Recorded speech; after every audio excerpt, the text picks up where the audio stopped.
Okay, so I think we're live. Hey everyone, welcome aboard. As always, let me know you can hear me well. Honestly, I have no idea, but I think it's all set up properly. Got my cold tea today and hoping for a fun stream. I'm gonna put on the screen the reference photo we'll paint together today. And I hope you're all doing well. Let me go ahead and look at your comments. And yeah, let me know you can hear me well once again. Richard Bennett. Hey Richard, how are you? Annie Windsor Newton, Cotman range and tubes are incredibly good value for money. So I don't see the comment you're replying to. That's weird. Maybe I'm not seeing all of them. Oh, TDOUS or TDOUS. First time making a Liron live stream. It's weird seeing a YouTube chat that is actually manageable. Listen, TDOUS, I have a surprise for you. Now, do you remember that comment you left on my video that I said one of the best comments probably I've ever gotten on a video? So, and I said I'll read it. So guess what? I will in an upcoming video. Let me check the schedule for a second and let you know when it's going to be out. So you really want to tune in. Let's see here. Yeah, okay. So it's going to be the 10th of July, which is Saturday. So not this Saturday, next Saturday's video. And I should mark that as done because I finished it. So there's a bit of an introduction. I have a couple of things to share with you, and then we'll get to painting. Last stream was a bit more like for me, just for me to paint while you're kind of in on it. This time I do want to talk more. So if you don't like these streams, whoopsie-doo. So let's see who's in the chat, and then I'll get going. I want to share with you a couple of updates, and then we'll get started. Courtois, good morning, Liron, and everyone who signed in this morning. Can't wait to see this. I've been struggling with a mountain seascape. I started just trying to get the right values. Cool, cool. Mountain seascape, that's really awesome. I can't seem to get the mountains to look like they weren't just blown onto the page, yeah. Well, maybe I'll get a similar result today, who knows. Marco Ives says, good morning, everyone. MB, hi, Liron, I'm really happy about this practice. I'm more into landscapes and animals than buildings. Cool. I was looking forward to doing such a thing for a while now. Hey everyone, everyone's super nice, so thank you. Let's see here. And by the way, the light may be a little weird. I actually turned off the light from above because it's too yellow and I don't like it. But if it's gonna get dark, you know what? Let me try. Let's see. Just a second. I want to try turning it on. Let's see what happens. Yeah, so it's a little too yellow for my taste. So we'll continue like this as far as we can, and then I'll turn on the light. We'll see, because it's kind of getting dark, but not really. Maybe we don't have direct sunlight. Let's see here. Yeah, okay, that's totally direct. The blessing while I'm painting is becoming a curse during live streaming, because I love that direct light. Sounds great. Thank you so much. Thank you, Mark. Thank you, Courtois. Thank you, my art process. Much appreciated. Michelle Homewood, really interested to see what Liron does, if that is the reference photo, as it's the sort of not obviously very interesting photo. Yeah, of course. I get what you're saying. It's definitely one of those. I'm going to put it up on the screen just for fun. So while we're talking, you can look at it. It's definitely not the reference photo you'd think, oh, this looks super interesting and there are a lot of details and a lot of interesting stuff. No, not necessarily. The thing I kind of want to practice here in particular is getting that beautiful smooth transition. Now where do I have like a good, here we go. That's a huge file. I think I'll just make the file a little smaller to make sure that the stream doesn't go slow because of it. It's just, I think, better this way. 1 second.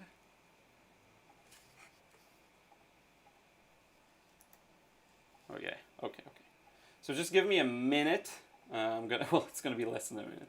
It's gonna be a few seconds, but I just want to make sure that the reference photo is high quality, but not too high quality that it's gonna mess it up, because the file size does make the stream a little slower. So here we go. 1 second. And in the meantime, I'll let you know. So I've been changing my schedule a bit, trying to do a divide and conquer strategy. So far what I've been doing is working on everything, art, business, all of it as normally. But what I wanted to try for these 2 weeks was dividing them. So this week, in case you don't know, was business week. Now, business week means that all I did this week it relates to, like, I didn't do any art that is not for content. So I did create, drawings and paintings and filmed videos and all of that, but I didn't paint something for myself. I didn't draw something for myself. Didn't do any manga, anatomy practice, none of that. And the reason for that is, discard, yeah, okay. And the reason for that is that I want to, shut up phone. Thought I put you on silent. Here we go.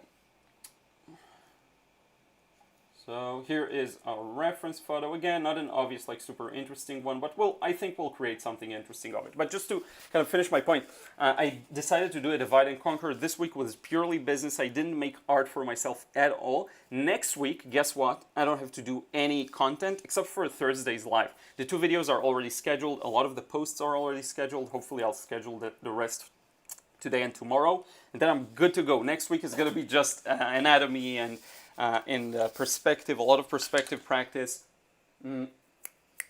manga, lots of watercolor, practicing specific exercises. So you may not see as many posts, or maybe you will, I don't know, because I did schedule in advance, but I'll definitely try and update via the story, so be sure to check them out on Instagram.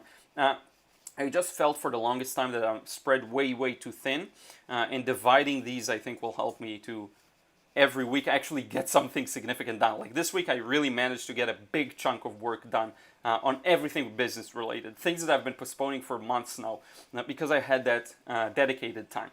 So yeah, so let's go back to the chat. I do want to see if Titus, yeah, okay, cool. I think you say cool in response to what I said. So yeah, I think it's just a good comment, and it touches on something that is really important. Of course I am. Hi Liron, hear you loud and clear. Thank you, Barbara. Hi Liron, nice to see you. Barb, I'm excited for this one. Hear you fine. Javi Jeff, greetings from Chicago. Timothy Knopfler, hi Liron, how is the weather? It's super hot and humid. It's a nightmare. The last 2 weeks have been a disaster. It's so terrible. Siddharth Nair, missed the last one by a couple of hours. Not this time though, right on time. Cool. Thank you for being here, and I'm happy that I started on time this time. Hey John, I hope you're doing well. Hey Cubs win. Hey my art process. You're my most loved art teacher. Thank you so much. Rudy says good morning. Valentino something. Hello Liron. One Manu 5I or L, I'm not sure, says hi. Court Qua, it looks okay here. Thank you, looking good. Thank you, Zion Alfred Dizon. Hello. Richard Bennett, happy. It's all of the talking I didn't do last week. Now I'm full of energy. Richard Bennett says happy Thursday, everyone. Hi, Liron. Thank you for another live video. Of course, it is my pleasure. Eli, hello. Sujanith, how are you? I saw your email, by the way. Great ideas. I will consider them. It's just a matter of, do I have the time to do that kind of a thing? I know it could be, it could pay itself back for sure, because what you suggested is a monetization idea, which is great for me, but I just don't know if I'll have the time, so maybe I will. Bushan says, sir, thanks for your teaching. Lionwall, giddy, good day. Oh, so you're Australian, yeah. Good day, Liron. Looking forward to what you're presenting today. It's 11 p.m. in my area in Australia. Wow, so late. Vespa says, a warm hello from Truckee, California. Liron, I listened to your recent podcast, and I really hope your biz work and art week works for it. Definitely, it's been working really well. Your paintings inspired me a lot, says Paint and Brush. Really amazing landscape. Thank you so much. I'm your ancient friend from India. Muffle Beauty. Hi, everyone. I love the Magello Gold Tube colors. Wonderful brightness and vibrant colors, and with mostly natural material, no cadmiums, etc. Cool. Amy Weaver, good morning from a beautiful sunny morning in South Carolina. Cool. Mornings are fun. I really enjoy my morning coffee lately. John says, Liron, how did your interview with Angela Fair go? It went really well. She did say she'll open it up for everyone. So when that happens, I'll definitely share with you. And also, I asked if I can use like a snippet or two from the interview, so I'll probably do that. Not the full thing, because I want to wait till she opens it up for everyone, but I will do a snippet. By the way, I'm from Ingolstadt, Germany, says Muffle Beauty. Where the Audi cars come from, cool. Tito, so this looks like a good distance and highlight retention practice. Also, yeah, exactly, highlight retention, that's good. Also, distant details without too much detail will be interesting to see. VA, I don't know what that means. I'm not going to read stuff I don't understand. don't want to curse or swear in other languages. David Green, good morning, US. Looking forward to today's session. Dave Lowe is in the house. Hi, Liron. I'm here just driving home from work. Hope you're well. Thank you so much. Drive safe. Alessandro, hi. Did you read my post about your drawing and painting from imagination? What do you think about this idea? Have a nice... thank you so much. I didn't see it, I think, so send it over again if you have already, or send it the first time. I'll take a look. Christine's Art, Oklahoma. I don't know how to read that, sorry. Kelly, good morning from Colorado. Rookies Como Co. So thank you so much to everyone who is here. Today we're going to do this kind of a landscape thing. Practice preserving the highlights. Mainly, unlike the last couple of weeks, what I personally want to get out of this practice is the colors. I do want to be able to combine colors successfully into this one and see how it goes. Because lately it's been all about the values, I'm aware of that. And I do want to get some color in it. Now, if you look at a reference photo, a couple of things you can already hopefully notice is, and let me rename this one so that it's a bit easier for me. What you'll notice is the temperature of colors. That's really important. Because you'll see, let me do this, and then let me bring the reference photo here too. Don't worry, I'll cancel the autofocus in a second. Landscape, there we go. Well, let's put that here. I'll arrange everything in just a moment. So what I want to get here is the colors. So there's going to be not more than a little mixing. A lot of emphasis on that. When I'm working monochromatically, it is much, much easier for me to perhaps get the right value, and it's a little faster. This time it's going to maybe take a bit more effort. And I'm fine with that. Landscapes are becoming my weakness in a way. It's funny. With a cityscape, there's a lot of crutches to rely on. Sharp contrasts, sharp transitions from light to dark. In landscapes, you don't really have that. And you're much better off if you can actually get those smoother changes and gradual transitions, which is definitely not my strength. Let me bring this back here. So hopefully I will make it my strength this time. And I definitely will practice this next week, in my art week. So thank you so much. Thank you, John, by the way, for asking about that. Much appreciated. So let's get started with something here.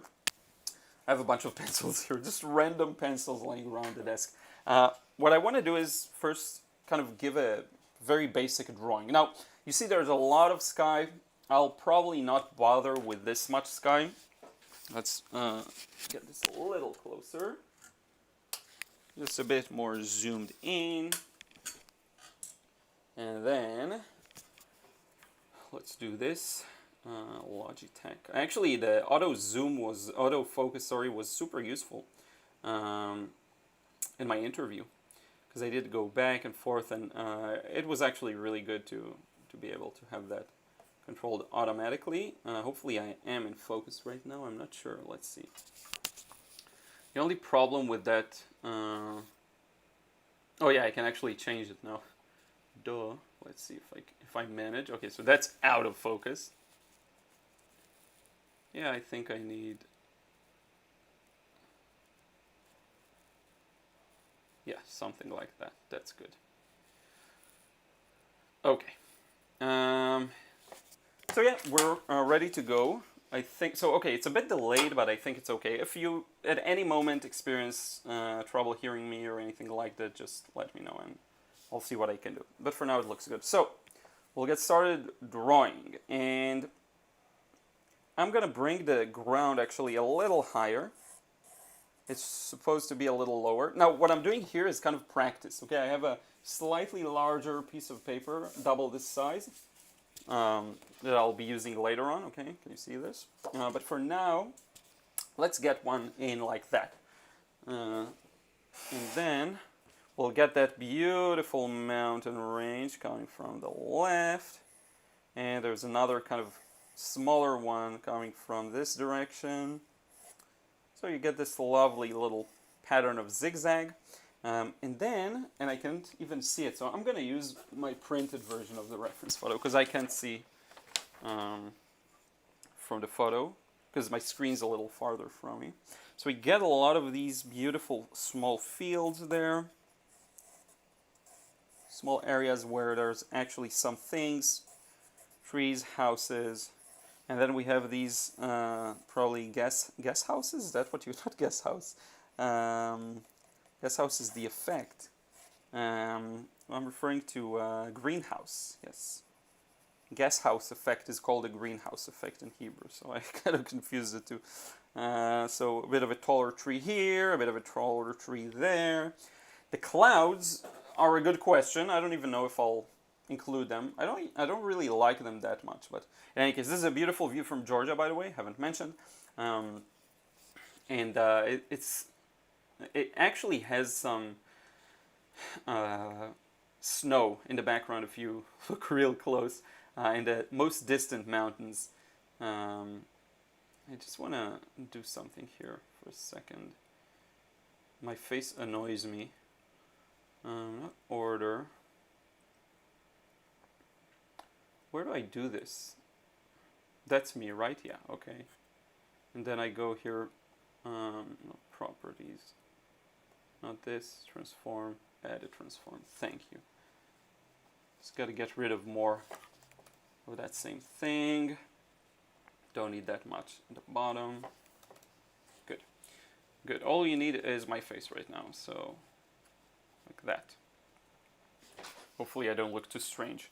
And we'll get started, I think. Let's just see what you're saying here in the chat. Let's see if there's anything interesting. Yeah, okay. Oh, yeah, Christine, chatting with a fellow German. Seascape reference photo I took from where I live. You know, the blue monochrome. Okay. We'll get started. And this time I'm going to use the Tracy Lebenzon brushes, which I'm so out of whack with the schedule, the video schedule, because I scheduled everything in advance. Let me see here. So, yeah, we had the cards. Yeah, okay, you haven't seen those. So, Tracy is a great guy, and he reached out to me a while ago about his brushes, and they're just very interesting. There's something special about them, and there we go. So this is it, one of those. I have a ton of them here, and I'm going to use them for this demo, I think, exclusively. And I will do it. You will see a couple of videos will be out with these brushes because I really enjoy using them.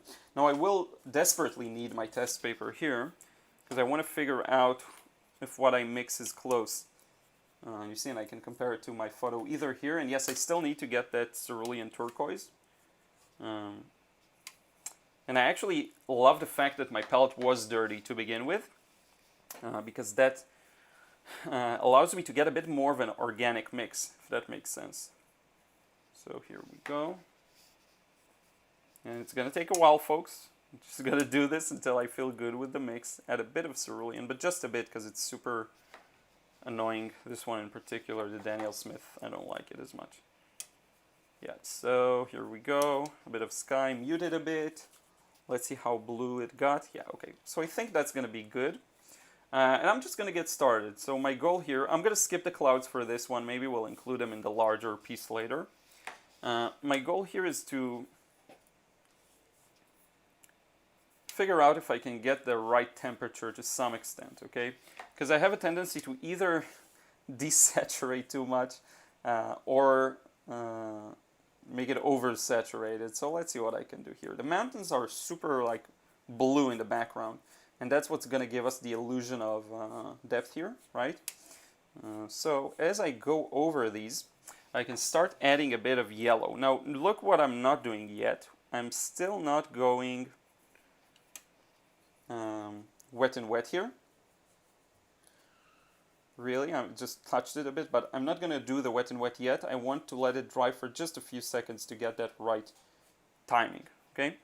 And I'm going to add a bit of my Perylene Red in here just to neutralize this a bit. Again, I told you a lot of palette and mixing time in this one. And slowly I'll just start, you see, indicating these smaller kind of areas for highlights. Now I do want to get in some kind of again mountain ridge, so let me mix a bit of this kind of muted blue here with a bit of red, and I think my timing is going to be good now, but it's not going to stay like that. I have maybe 10 more seconds to get the timing right here. And I'm still getting used to learning these brushes, so if some of the things I get are a little off, you'll forgive me. A bit of everything, really. So this will be the farther mountain ridge. And then for the closer one, we'll mix a bit more green, but it's still quite muted, right? And let me do this here. Just a bit of spray from afar. And this is actually a little more, again, green, a little less blue.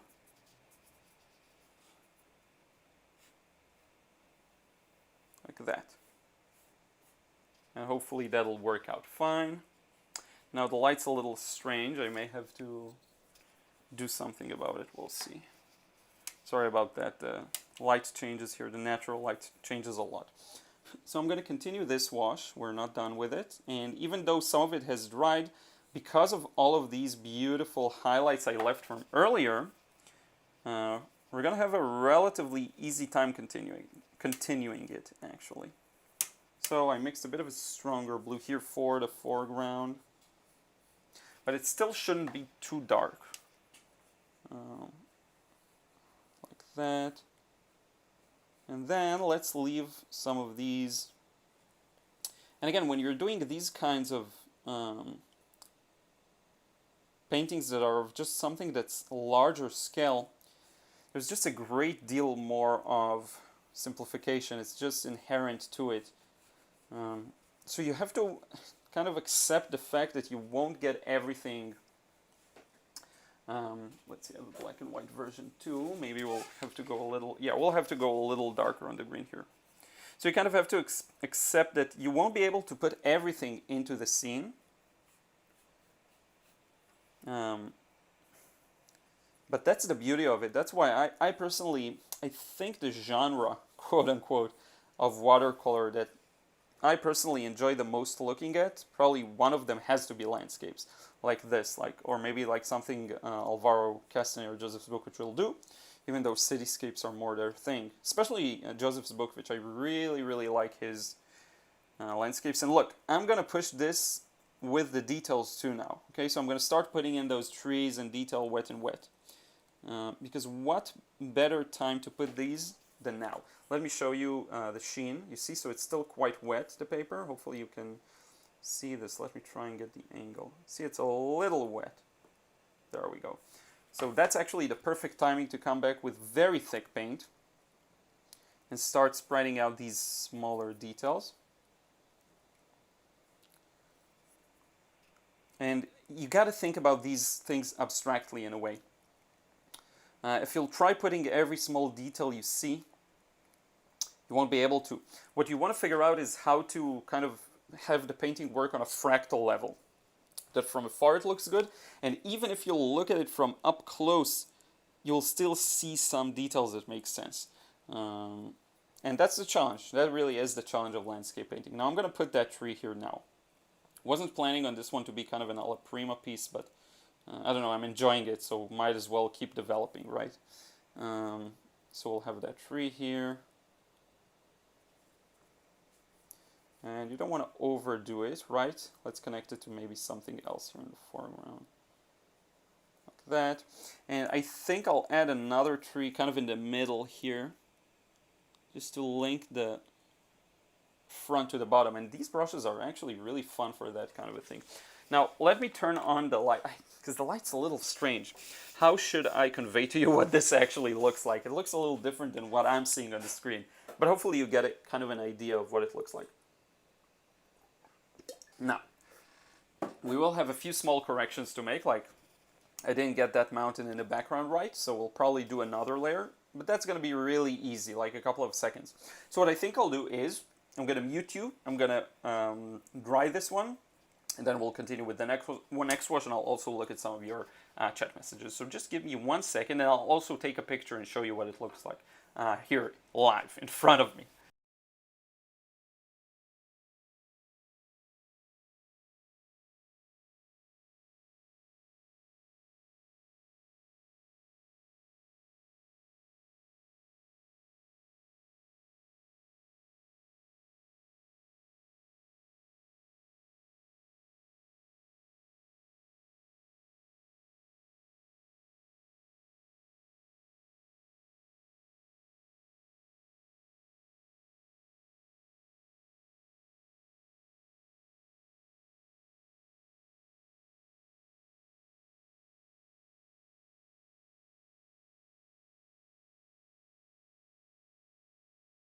Okay, so it isn't fully dry, but I do think it's dry enough.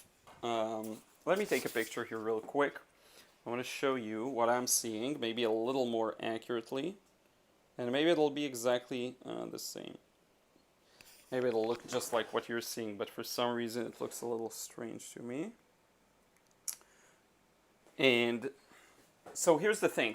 There's a lot of, if you look at the black and white version that I have here, there's quite a lot of variation in value that I didn't get at all here. My emphasis was more on getting that smooth wash and the beautiful transition from blue to green.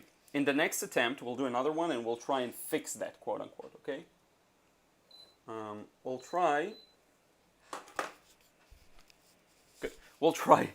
getting more of the values right this time, but I was really enjoying just getting the colors here.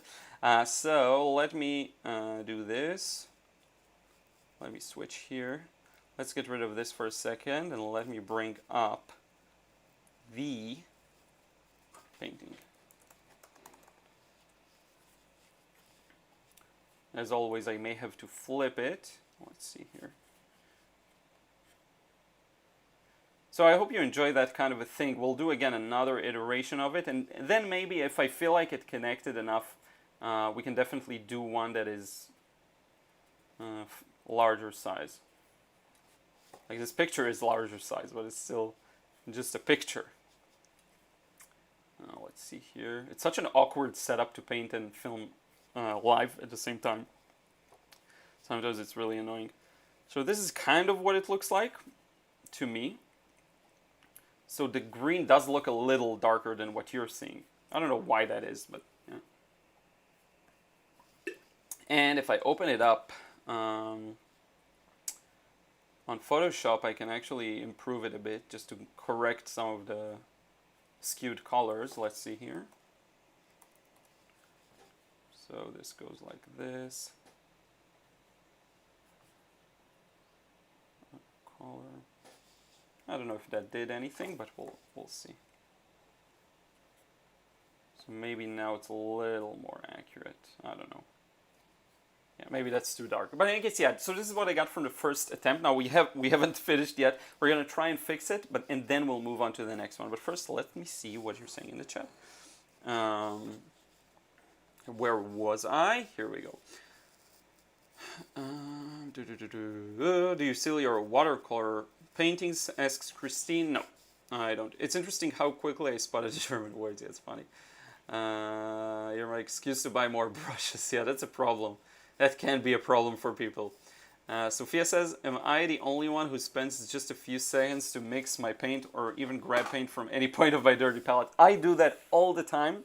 But when I want to put more emphasis on accurate colors, I do have to mix a little more. If you look at most of my processes, I'm like that. I'll just grab onto random colors. Timothy Knopfler, I missed what kind of blue. It's French ultramarine.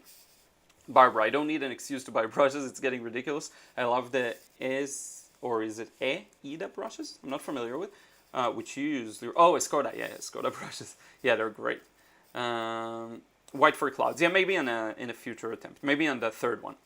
Parveen says, hello from India. Calvin, my friend, is here. Watercolor is really good for simplification since most of the time you don't need to do much. Yeah, and I wanted to add to that, that kind of a thing is really fun to do. This kind of painting is really fun to do plein air. So if you get a chance to paint landscapes plein air, that's a really fun just thing to practice. It's funny how I feel like landscapes became a weakness of mine, just because I wasn't doing as many of them. Bristles on the brush, natural or synthetic? So these are synthetic, if I'm not mistaken. So the one I was mainly using was large goat synthetic blend. So it's goat and synthetic. Yeah. There's a large dryer. Not really. It's not that big of a... It's just a standard size, I think, here. Maybe I was holding it close to the camera so it looked huge. Michelle Homewood, don't catch the name of the brush you're using. Yeah, so it's a Lebenzon brushes. I'm just going to put the link. Lebenzon brushes. I'll put a link and check them out. I do have a coupon code, so I'm making a commission if you make a purchase, so just so you know. I have a stake in this, if that affects your decision. But I really like these. So this is where you get them, and if you use, I'm going to write that down too, coupon code Liron. and it's not cap sensitive. So just use whatever, you'll get 20% off.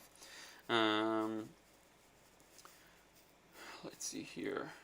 So Janith, does anyone here feel guilty wasting watercolor paper, which is trees and money, while you're learning as a beginner like me? Yeah, it's an interesting question. And I think, like, if it's cotton, is it considered? It's not a tree. I mean, does it have anything that is tree in it? I don't think it has wood in it, unless it's like pulp, wood pulp. Vespa, your messy and dirty palette makes amazing art. Thank you.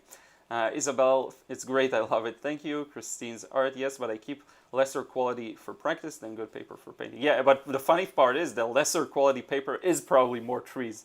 Camera exposure and white balance problem. Haven't finished. That looks very finished to me. Yeah, I don't know what the exposure problem is. It's just the light is always awkward just at the time I start these live streams, so sorry about that. Dave says, I definitely recommend Hake brushes for landscapes. Yeah, I should get one probably. Marjorie, yikes, got sidetracked making brown rice for my puppies and forgot it was Thursday. Hope I didn't miss too much. Yeah, you haven't missed anything, and I'll do 2 more attempts. So yeah, so I think we're good. Let's do this. Let's see if we can... So here's the thing. Now we have the option, you know what, it's actually quite interesting. We have the option to do another wash, or we can just say, let's leave this one fresh like this and do a new one. And I actually normally would say, no, let's push this one to the end, let's make all the corrections and everything. But I'm actually in the mood to just keep this loose and fresh and move on to another one, and then we can compare at the end. So let's do this, and I'm gonna sign this with my white gel pen. Let's do this here. It's very fast to sign this way. And oh, and you get a tape removal this early into the live stream. How lucky are we today? So let's see what it looks like here. Just a fun, really quick one. The only thing that really, like the only skill that this may show is my ability to keep an even wash. But there is so much more work to be done if you really want to replicate the values you see. So maybe for the next attempt, we'll try going for the values too. But I really like this one. I think it has an interesting kind of fun, freeing impression to it, I guess. And I know the picture, you can see it better in the picture, but just so that you can see it from afar. It's kind of fun. I don't know, kind of whimsical. So let's keep that, set this aside, and do another small one and see how it goes, okay? And actually, when I'm tackling a subject I don't necessarily feel that comfortable with, I do like doing a few small attempts like this. I'm super thirsty today. By the way, if you're wondering, this is simply tea, like just a green tea with a bit of monk fruit to sweeten it. I don't know if you know monk fruit. It's like a 0, what do you call that? Glycemic index, and it's natural, so it's much, much, much better than sugar. So yeah, let's rotate this to get rid of the watermark. Put it in the bottom corner here. Saunders Waterford. What a paper! Thank you so much, John. I owe you. This paper is so nice, and we can't get it here anymore. So yeah, I mean, Arch is good. Arch is, they're very, very similar, but something about the feel of this one, I can actually, like, I could tell for sure which one I'm using without seeing any watermark or anything like that. So yeah, so this time, let me do this. We're gonna do kind of a similar approach to what I've been doing a lot with my monochromatic values, but I'll try applying it to a landscape.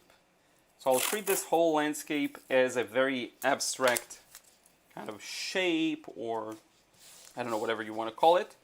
And we'll see how it goes. I think that treating one type of painting like a different one has its benefits, and you can actually learn a lot from that, kind of like translating a painting to pen and ink, or, you know, all of these small little creative things you can do can help you better understand the original.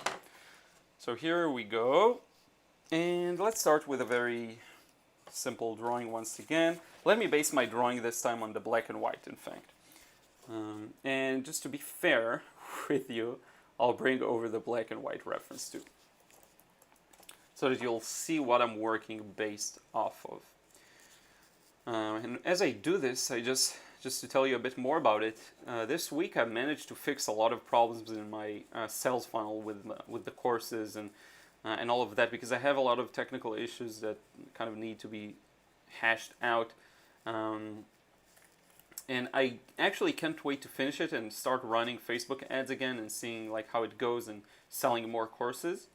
I do have that course in the making I talked about, or realism and values. I'm still building it, but I think it's going to be ready real soon. Let's just put both of these here like that, so we can rely on both. Now let me get the drawing down once again. So again, the ground is relatively flat. I took the picture at an angle, so it's not fully flat, but it is relatively flat. And then we have that mountain ridge kind of through here. And then we have that other one a little more at the back. This has a bit of snow on it, by the way. There's a bit of a highlight here. Who knows what that is? I didn't know at the time of being there, so... rows of trees and houses, a lot of nice things going on here. And by the way, something to have in mind is you won't be able to, in this small of a size, look how small it is. It's like 5 on 7 inches, I guess, something like that. Yeah, 5 on 7, yeah, exactly. 5 on 7 inches, that's just a lucky guess. Because I have no idea what, I'm just cutting the paper to halves, so I don't actually follow the exact size I'm using. But at this small of a size, you won't really be able to get necessarily enough details for, like even the bare minimum of details. It may not be enough. So don't beat yourself too bad if you don't get the details you wanted. Just all of these small nuances of light and shadow here. Sorry, here we go. It's just hard to see them, okay? And you have to work really slowly and carefully to get them. And by the way, we had that option. With the previous one, we could decide, okay, let's do another wash and continue. But I want to set this one aside and maybe start fresh with this one. So let's get to it. Let me use that other brush. So this one is the large goat hair. They also have the prices on them. I didn't remove them because I wanted to see exactly what each one is as I'm getting used to them. It's funny. So let's see. This one's a little larger. And I actually love that kind of a blue, muted blue mix that I got here. Oh, this one has really nice water capacity. So I'm going to be using this one for the larger scenes. So blue, then mute it a bit. Sometimes just touching another well will mute your color. So it's a nice little trick for that. And let me also, I didn't do that, which I usually do. Just give a spritz of water to kind of reawaken some of the pans. And I'll try maintaining the right values while also putting an emphasis on the colors, okay? So here we have that row of clouds that I will include this time. We'll see how it goes. I'm really bad with clouds, honestly. I'm much more comfortable with small-scale subjects where you see everything. So this really is kind of to challenge myself, this entire stream, if I'm being honest. So these are our beautiful skies. And you see it's a little stronger than I went for in the previous attempt, but it will dry obviously lighter. Now as we make our way to the clouds, I'll start kind of thinking about what I'm doing a little more. And you see this beautiful edge of the brush that isn't perfect, and I actually really like it. It allows for this nice variation in edges and even in shapes, to be honest. So yeah, that's really cool. So we got kind of the top edge for the clouds. Now what you want to do is allow them for a few places to seep in. So I'm going to use this tiny brush, which I really enjoyed so far. This one is the small brown synthetic. And I'm just going to open up a few passages for the sky to seep through. You see? Kind of like that. See here. Problem is that my towel is soaked with water. I should probably use a toilet paper, something that's fully dry to really dry this, but yeah. So, and then I'll use this to bring out some of the shadows too, but I want to look at the edges first. Like this edge should be a little more blended. So I'm gonna come back with some water, help it move a bit, you see? And that variety is key. It's one of the first things that actually that they teach you with watercolors. You do want to get that variety of edges. See? That's a nice little smooth transition. And if you can't see it that well now, you will be able to later, so don't worry. And for the shadow on the clouds, it's still quite blue, so I can actually go with a bit of a mix here, maybe this more neutral blue. Now let me stay with this small brush for a while. And let's see what we can do here. So let's help this water move. Kind of trying to read the shadows. It's not easy at all, I have to admit. Maybe I'll switch to something a little larger.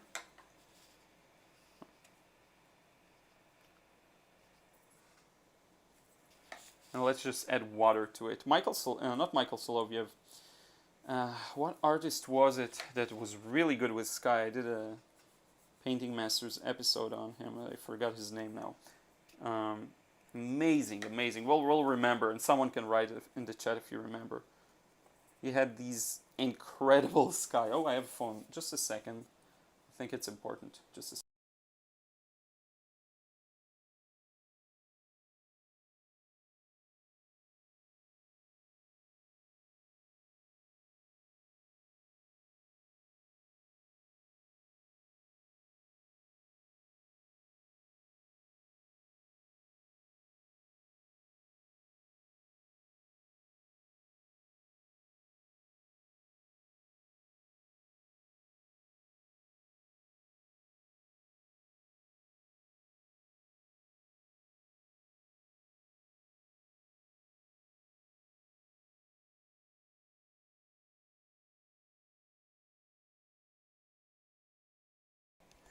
Okay, yeah, it was the FedEx guy, so I'll have to just open the door for them soon.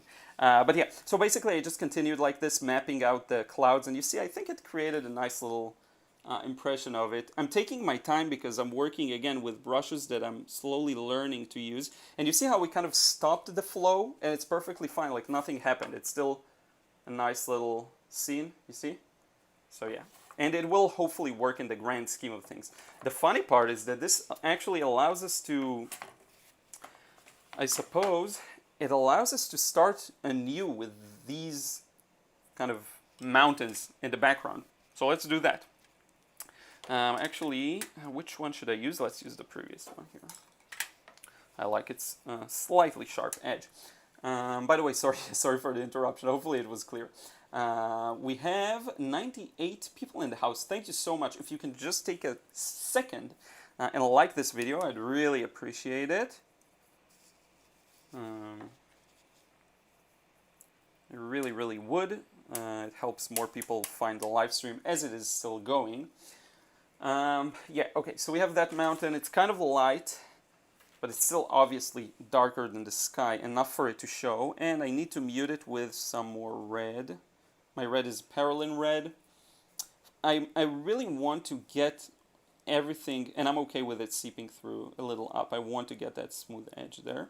I want to get this nice little contrast, okay? While getting the right color, I also want to get a nice little contrast there. And as we get to this mountain ridge, it's a little darker, yet darker. So I'm going to need for this maybe the bigger brush. And so this one's a little, like, is it green? I think more green is showing. You see, it's like my second time doing this scene, and I still need time to observe it properly, you see? And that's a fun part of studying. And if you're kind of, I don't want to say lazy, but if you don't feel like doing like really focused studying of the scene, my solution to you, kind of head against the wall, is to just paint it many times. Just do that, because it will force you to. So this is too blue, but we'll fix it in a second. It will kind of force you to see new things about the scene, if you will. And it really is kind of the head against the wall solution, because it's really a dumb solution, kind of like the dumb cityscape video that I did. But it actually works. It actually works, which is great. Paint it a few times, and every time it's like, paint it till it becomes boring, because you start noticing everything again and again and again. It can get so boring if you do that. that you'll actually do better because it got so boring. I hope that makes sense. So now let's move on to the green here. And here I'll start leaving some highlights in random spots, you see, because there's houses here, and later on we can add a few slightly, sorry for moving the paper, slightly orange maybe roofs or something like that. But I don't want to overdo it, so make sure that you don't leave like too many here. That's the delivery, just a second.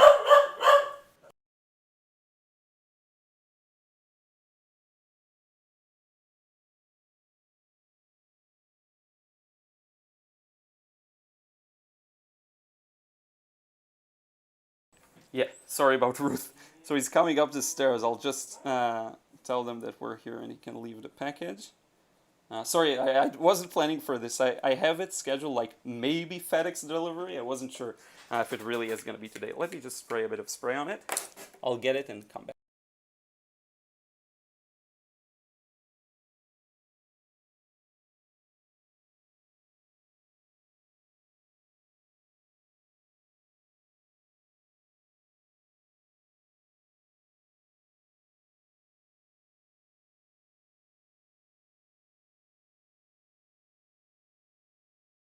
There we go. Okay, sorry, no more interruptions. If you can't hear me or there's any technical issue, just let me know. Sorry about that. Life happens. Now here I need to really kind of pull myself together and darken. Darken a bit more because it is darkened. That's the thing we did wrong the last time. We didn't darken enough. So let me kind of go over this. Maybe start darkening a few sections. Yeah, that's good. And when I get to these greenhouses, again greenhouses, whatever you call them, whatever it is you call, whatever the right term is, there we go. We'll leave a nice highlight. Now I went a little lighter on the foreground, but don't worry, we'll actually darken it. I just want to put in some yellow here. I just have to do something a little different. Now here I think we're starting to get a good impression of what this is supposed to look like. But we're still at a point where this should be darker. It actually should go darker the closer it gets to us. So I'm going to put in a few details with very thick paint, okay, while this is still wet. Let me mute this a bit with a bit of red, like so. Because a strong green there in the distance will really stand out too much. Let's get rid of some of these highlights. I don't think we need all of them. Maybe I'm fussing around with it too much. Maybe I just need to go like that, you see. Kind of darken it here. And again, I'm not painting what is there exactly. I'm kind of, let's go like this. I'm kind of painting what it looks to me like, okay? Like that. And I forgot the highlight here on the mountain again, but I kind of made up for it with a random one here. So that's okay. Now I wonder if I should darken the foreground. Feels like maybe I should, but what we can do instead is maybe just pull up a tree here, okay? Again, like we did earlier, it's actually there. And then the tree can kind of be that foreground, so. Like that. Again, this is just another attempt, another try. It shouldn't be perfect. I'm trying to learn how to connect and get everything right. Both the values and the colors that were more important. Now let me just go ahead and darken this. Feels like it should be darker, and we'll just darken it. A bit more of the red too, just to mute a bit. And yeah. And someone commented that the scene doesn't look interesting. So yeah, definitely it could be that the scene isn't interesting. That's always a possibility. But I think that's nice. I don't know. I think that looks nice. The left side is much lighter, much too light. We'll get rid of that. I think when we do the third iteration in a large full size, maybe we'll get an opportunity to better explore some of the details. But it's interesting to see how this compares to the first one. Let me get rid of the references for just a second here. You see, so on the one there's a bit more flow, while the other one is trying to be a little more loyal maybe to the values. None are perfect. None are close to being perfect, but let's see the reference next to it. So if we look at the black and white one, So you see, like, what I see here, so for this one I am going to try and make an attempt to improve it. So here's what we're going to do. I'm going to play around with the edges for starters, because the edges here don't make sense to me at all. So this, all of this has to be a much smoother edge. See? Like that. It has to disappear. This is way too strong. Now the other mountain, also the same thing goes, especially for this area. So I'm just going to get rid of some of that. See? And make it a little more blurry. Right? What else sticks out? Way too many highlights here. Like this shouldn't be as thick, so I'm just going to spread out the paint a bit. See, not enough unity in the lower section. This shouldn't be here. For the last attempt, we'll try and tie everything together, okay? We'll see how it goes. But you see, that's how you learn. You go through the scene again and again and again until you feel like, oh, okay, this thing connects better than the last time. By the way, next week, which is Art Week, once again, I have big plans for this. I want to practice just a lot of the technique. Let's get rid of this edge too a bit. I'll do just a lot of studies like this one, and hopefully it can improve my skill. That's just part of it. Let's see here. Yeah, so I think that's a little better. So I don't know, that's nice. Maybe for the last one, I'll try and really mix every color separately, and we'll see how it goes. But that's just me needing to practice, in essence. Let's get rid of the black and white one, put the color one, and you'll see. So you see, it's a huge difference. It's completely different colors. It's just me kind of messing it up, honestly. We'll see, maybe with the next one I can get it better. Like this should be like this, and this should be a little lighter blue. So yeah, let's see what you're saying in the chat, just to see that I answer some questions, stuff like that. Then we'll move on to the last one, and we'll see how it goes. Because the last attempt will be the biggest, so we'll have more room to work. Let's see where it was. Hi from India, says Dragonfly Art. Thank you for being here. Says, hope you and your friends and family are well. Thank you. Yes, everyone's well. Much, much appreciated. Kimberly Hilton, any suggestion for a good budget-friendly set of travel brushes for watercolor?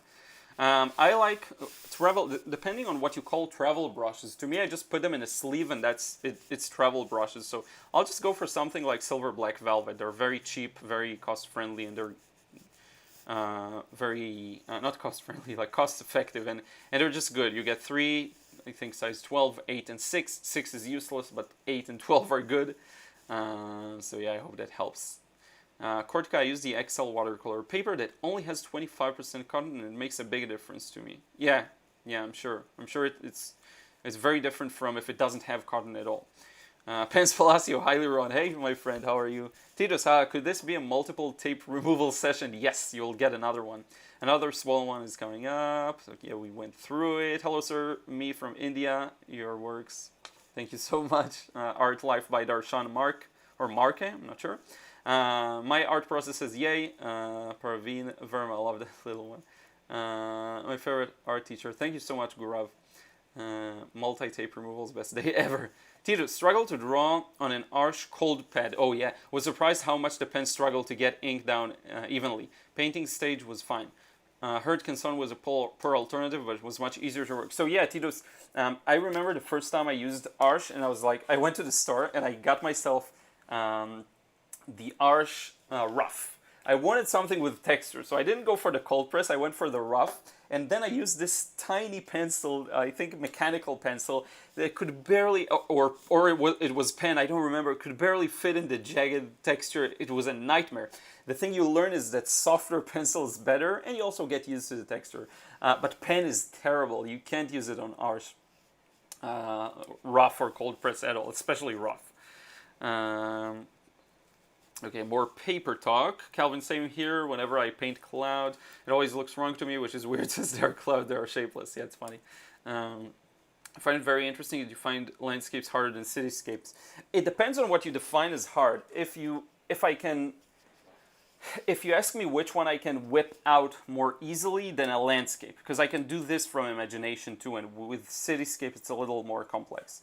But to get a decent result, here you have less of a leeway for these kinds of mistakes. So To me, it's harder. The colors become even more important. The subtle temperature becomes more important. And it just felt like, look at this green. And of course, I was mixing the same French ultramarine and Indian yellow, but still, it's completely different. The green in the photo I actually really dislike. It's such a synthetic kind of looking green. But on the other hand, if I were to really try and paint this as close to what it looks like, I would have to use this green. And maybe I should for this next attempt. I don't know. Maybe I should. We'll see. We'll see about that. It's one of those scenes that's just a challenge, and it's fine. That's fine. We'll see what kind of an end result we get. But I'm much more comfortable with a cityscape. Again, like I showed you the last live stream, with that palace that you have a lot of clear, sharp transitions. It's much easier for me than this. But I can get why for other people it's not going to be like that for sure. Tammy Hickey, hello Liron. Hey, thank you for being here, Tammy. Siddharth Nair. Personally, I love how Paul Clark does skies and clouds. Let me check, because I'm not sure I'm familiar with Paul Clark. Paul Clark paintings, or watercolor in particular. I see, so watercolor. Images. Oh, I see Paul Clark. Interesting, interesting. Yeah, it's a bit more of an artificial style, but he's a master of it for sure. That's very interesting. Oh, okay, yeah, some of that is a little more realistic too. That's really good. Cool, cool. I'll look into his artwork more. I wasn't familiar with him. I just love how Paul Talbot Greaves does it. I shared in the previous live stream, I think. By the way, I wanted to say, I had this interview with Tom Shepard, who also has an incredible YouTube channel that I recommend you check out. I will post, I think, next week a video snippet from the interview. I think you're going to really enjoy it. About mindset more. So you say he makes it look stupid easy. Interesting. The brush was a little smaller. Dave says sound. So no sound. Can you hear me now? Deb's out for the hard edges. These guys are nice. Yeah, interesting. I'll explore this technique more. Yeah, Sergei Temerev. Thank you so much, Lefteris. Sergei Temerev. Oh man, his skies are crazy. Courtquay, I make the clouds by dabbing the paper with tissue. Yeah, so I could never get good success with that effect. Never. I don't know why. Liron, I really like the clouds you had in the black and white value video you did of the river. Oh, thank you. Yeah, I think it turned out nice there. Atkins Paints the World. Hey, Liron, nice. Thank you. Russian name, sorry, I can't read it. Hi, Liron, the master of clouds. Sergei Temerev. Yes, you are right. Thank you for letting me know. Daiji Shinori, hi, late to the party, but I'm glad I made it. Yeah, you haven't missed the larger piece that we'll paint soon. That larger brush is made for some lovely sharp edges for the top of those clouds. Yes, exactly. That's what I love about these. No, I wonder what's in the package. Yeah, Ruth barking made me jump. Sorry about that, yeah. I have a cat on the chair that ran into the bathroom when Ruth barked. Yeah, she's always like that. Whenever the bell rings, she's like, who is it? It's a guest. It's someone. Yeah, I have to say hi. It's so funny. Until we open the door, she'll keep like going crazy. Ruth should have continued while you were gone. Yeah, I should give her the brush, let her paint a bit, see what comes out of it. Jade Moonchild, hey, how are you? Thank you for being here. I hope you're doing well. Christine Bourgeois, love you, Liron, keeping it real sounds like my house. You can wing it a lot more for landscape. Yeah, that's for sure. John, I don't know why the message was retracted. Sorry about that. Isabel, this one's beautiful. Thank you. Crimson Lake color is red. Hey, Crimson Lake color is red. It's Perlin red, the red here. So yeah, if I recall. Thank you, Siddharth, for the correction. Michelle Homewood. Interesting how the eye, or mine at least, is drawn to different things in the two versions. The first is the tree, the second is the clouds. Yeah, interesting. Yeah, I actually really like the clouds. And you know, I always talk about find one thing you really like about a painting. So for me, that's definitely the clouds here. I think I nailed them really nicely. Actually, it's some of the nicest clouds I painted in a while. Because again, I have struggles with clouds. Amy Weaver, can you show us a comparison of your painting in black and white to the photo in black and white? Oh yeah, that'll be interesting. Let's do that. So I'll just take a picture of both in black and white and turn it black and white. That's a great suggestion. Just to kind of see what's off in the values, because the values are also far from perfect. Let's see. It's actually a great idea. Should have done that myself. So let's open up the black and white one. And then, let me see. Let's do this, a bit of research work together. Let's see what we got here. So, image. Oh yeah, I need to turn it black and white, my bad. Tools, adjust color, and take the saturation all the way to the end. Yeah, it's very interesting. So none of them are really close to the original in a way. It's quite embarrassing. Like paintings, and let's bring it here.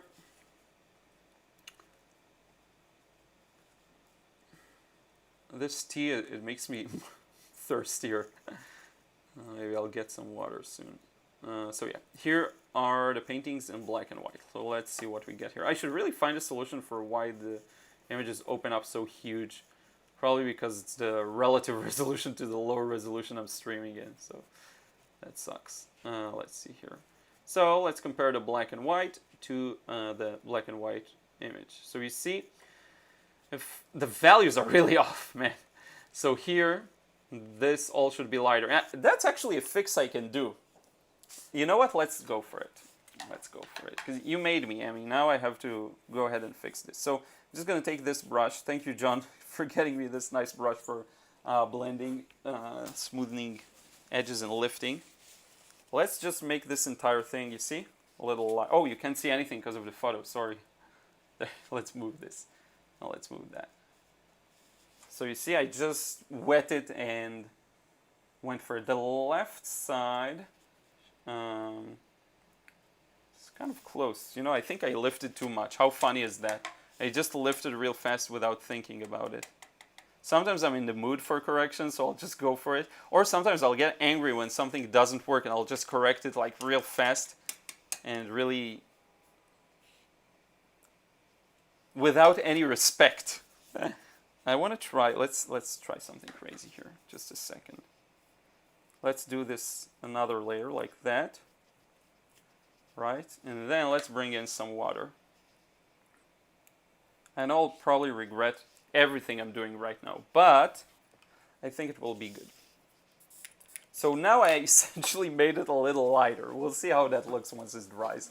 I know it looks as dark. Now it looks kind of as dark as in the photo, but that's because it's super wet. Let me show you. You see the sheen? I don't know if you can see it. Like this maybe? Yeah, okay. So you see how wet it is? It's gonna dry much lighter, and then you'll be able to see. And maybe even let's lift a bit of that kind of left section here.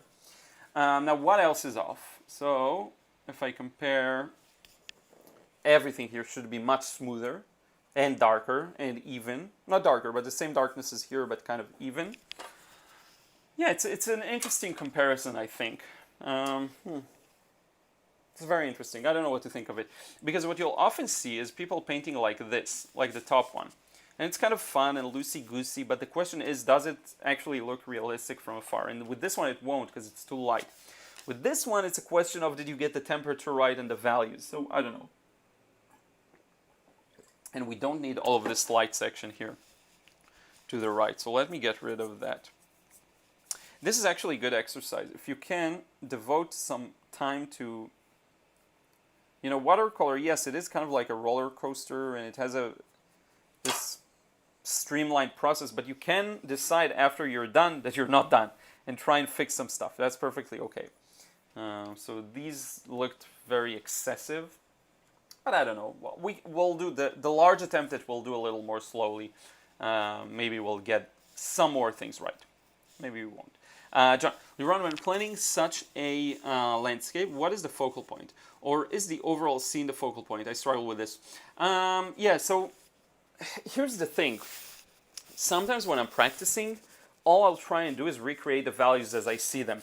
And what this means is that I'm kind of going to go with the flow of the photo itself. So I'm not doing any interpretive work to enhance anything as a focal point.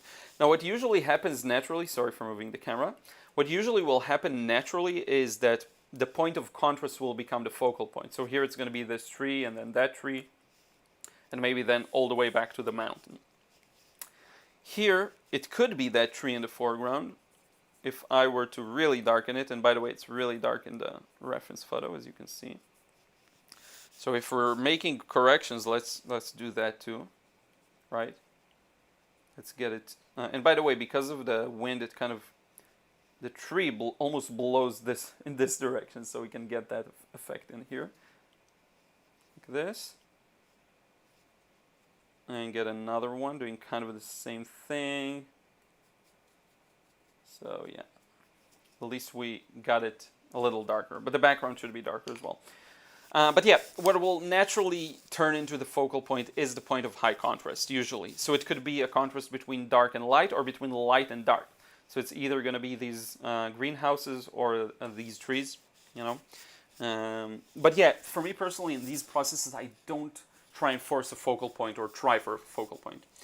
But I should, maybe, you know. It doesn't mean that's the right way of doing it. It's just how I did it. David, and also you. I saw your IG picture of the car in the afternoon under the bridge. Oh yeah, I know which one. You had yellow in the underpainting. How did you get the gray to work good? Well, you get the gray to work good. Okay, so if you have an initial... I actually have a video of this process. Not a lot of people know. It's one of my most underrated videos. So just for you, David, let me share this process with you, because it's I think it's called Brooklyn Bridge. I have like a 50-minute video of the process. I think you're talking about this one. You're on watercolor. Let's see if I can find a video that way. I think you're talking about this one, and if you don't, let me know, and if you, please let me know if this is the one you're talking about. There we go. And the thing is, let me take a look at that process. If you have an underpainting that's very colorful, the gray coming on top of it will still look good. Okay? And I use the same primary colors for creating the gray colors later on. So it's all going to work in harmony. I hope that makes sense. It's one of my most underrated videos, because I think it's my best painting, probably. Overall, it's one of the best paintings, for sure. From January 2020. I was still using the silver black velvet brushes then. Interesting. But in any case, yeah. You may want to check that out. Let's see what else you're saying here. Oh, Michelle, Liron, while you are talking about paper, have you any suggestions for good watercolor sketchbooks which won't break the bank? Yeah, the Canson Montval is what I like. I'm going to write it down in the chat. Canson Montval watercolor sketchbook. These are fairly cheap. You can go cheaper with XL watercolor. These are really cheap. Quality is not as good, but it's still decent enough, I think. David, mine got a yellowy gray. So if you have a yellowy gray and you want it to be more neutral, you just add a bit of red and blue, if that's what you mean, David. Siddharth, this is what I'm specifically talking about. I'm not sure what you refer to. Let me know again. Cubs win. I like foreground on first one and clouds on second one. Yeah, it's funny. That's how it works. Some parts look good and some maybe less. Let's see here. Tips and tricks. Wow.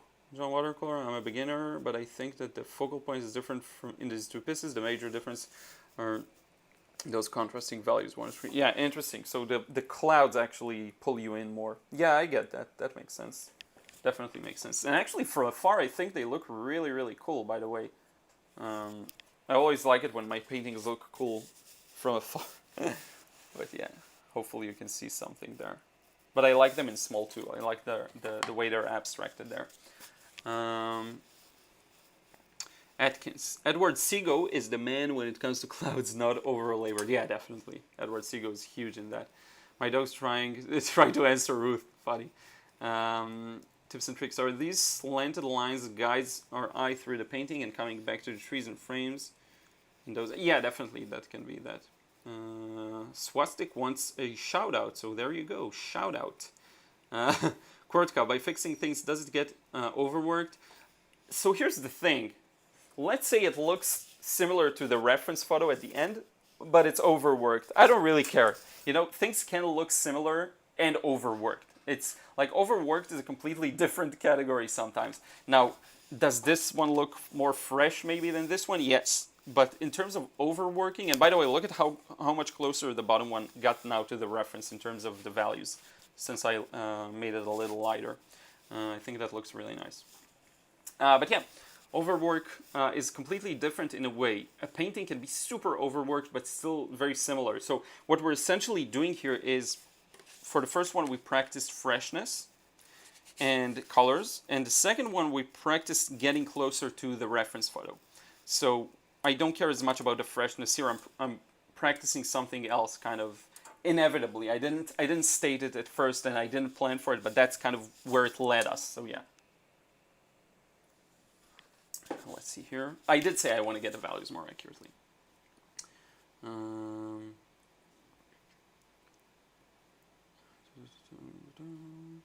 Laura Merrifield, good morning, evening from California, everyone. Thank you for being here. WL, just to say hello, Liron. Hope you're all well. Unfortunately, I can't stop to watch now, but I shall enjoy the whole thing later. Wendy, thank you so much, Wendy.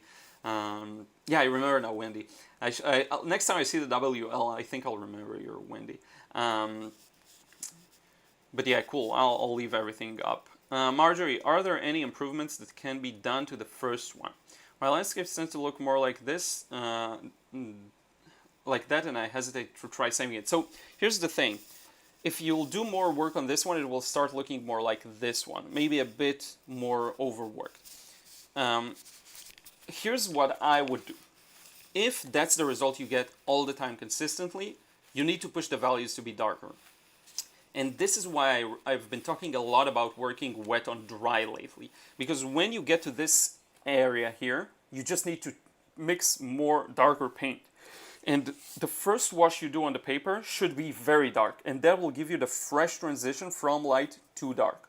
Okay? Once you already have that kind of a wash in that's very light, it's going to be harder to get that effect in. It's still possible. I could go over this mountain, darken it, go over the, but you'll lose that freshness. If you can get it the first time, it's the best. And if you find it consistently, it looks like this, you need to push the values to be darker, especially in the foreground, probably. Okay, now that makes sense. Let's see. Ooh, a bunch of messages. So I think we'll soon start with the third one. We'll remove the tape from this one. And Marjorie, yeah, I'm happier holding in there. Now let me know if there's anything I can help with. Health above everything, really. Let's see here. Michelle Homewood, darkening the trees has really made a difference in my opinion and added a 3D effect. Thank you. John says, Iran, when sketching out the palace, you used your pencil to measure with. Oh, yeah, I saw that. I think you asked me that in a message. So what I do is, yeah, okay, so for measurement, because sometimes you see me go like this, right, and you're wondering what I'm doing. So what I'll usually do when you see me do that is measure the relationship between different lengths. So imagine this is the photo on my computer. What I'll do is I'll check this tree compared to, let's say, the sky here, so that I know where to place it. Is it here? Is it here? Is it here? Is it here? Oh, it's about the same length. So it's kind of the middle, right? That's the middle point, okay? So then I'll take this measurement and I'll bring it over to my paper and I'll go, okay, where's the middle here? So it's around here. Good. And then I'll mark that tree here. See what I mean? Let's say I want to figure out where these two mountains intersect. So I'll go like this. So you see, at the very least, that this is longer than this, right? So I go like this. Oh, okay, there's this extra more. Of course, it's a funny measurement. Usually I'll measure things that look close to thirds or halves. But yeah, let's say this tree, right? So where is it in terms of height? Let's check. From the bottom, 1, 2, 3. It really almost divides the picture into 3. So then I'll try and divide it into 3 and make sure that my measurement is accurate, you see? Like that. So I'm essentially translating the relations I see on the reference photo with the relations on paper. And that way I can transfer a larger scene to a smaller page or a smaller scene to a larger page. So I hope that answers your question. John, yeah, I know, I saw the message and you said that confused you. And how I measure, like physically, so I'll just measure from the tip of the pencil to where I place the finger. Okay, it's not super accurate. There are better ways of doing it. Usually what you'll do is with the thumb and at your arm, at arm's length, so that you're consistent. Because if you go like this, you can get very different measurements. But Plein-Air, that's how you do it. You hold it out and you measure with your finger alongside the pencil, and you squint one eye, you close one eye, and then you go like this. So yeah. Lebenzon paintbrushes, hi from Greenwater. So WA, I never remember what it is. Sorry. Liron, it is a delight to see your amazing skills working with my brushes. Thank you so much. Just found there is a 200 character limit per post, so I'll add some short posts. Thank you. Yeah, definitely share your thoughts here. And I want to say there will be a couple of more videos showing your brushes. Don't worry, I'm just getting started because I love these. So we have Tracy Lebenzon in the chat. So say hi. Really a nice guy. So. Sunil says, please remove the tape. We will. For viewers, my brushes are 100% handmade by me in Greenwater. It takes 50 plus steps to make each brush, and I use repurposed and environmentally renewable materials. The brushes are the most comfortable and best performing to be found anywhere, and come with, and by the way, Tracy sold tons of these, so it's not like a small new thing. I don't remember the exact number, but I remember you told me you sold a lot so far. And everyone's happy, so yeah. Most comfortable and best performing to be found anywhere and come with a lifetime warranty. Let me know if I can answer any questions. Yeah, so feel free to ask about these. The thing with the comfortable grip and the ergonomic, it's so nice to have a thick grip to the brush. I really, really like that. And the fact that they're uneven and asymmetrical is really nice. You like the terrible calluses sometimes I get them from pen usually. You don't get here, so that's really, really fun. And it's such a relief sometimes, so yeah. The only thing I learned about focal point is just put something red in an area you want people to look at funny. Yeah, that's the cop-out with cityscapes. That's exactly it. That's why cityscapes are easy. You just find like cars, taillights, and you put a thick red paint there and you're good to go. But yeah, so let's remove the tape and we'll make our way to the next painting. And while I'm at it, again, if you have any questions for Tracy, he's in the chat. His brushes are excellent and you'll be seeing a lot more of these in the upcoming videos. Saturday's vid is going to showcase more of them, I believe. I'm going to check the schedule in a moment to confirm, but here's the second one right next to the first one. Let me confirm for a second. I want to see if I remember my schedule, as they say. Yeah, this Saturday, the vid is going to be out. Yeah. So here we go. The two so far, and now the moment of truth. After doing this scene twice, getting more accustomed to it, let's see if we can pull off something here with a bit of a larger size. Larger size can be harder, but it can also be easier because you have more wiggle room. And the number one advice I have for people who really struggle with details is to work larger. Sometimes people work too small for them to have room for details, and that's a problem. Now I'm going to zoom out just a bit because this is a larger piece of paper. And Tracy, by the way, I want to use this opportunity to thank you for the great correspondence, because I'm super slow to answer, and Tracy's like a pleasure to work with. So thank you so much for your patience and for explaining things like really thoroughly for me. For every question I have, you already have the answer. So that's really good, and thank you for that. Much, much appreciated. It's just fun doing business with people who actually care about their work. And who actually care about their product. I mean, it's just a completely different experience.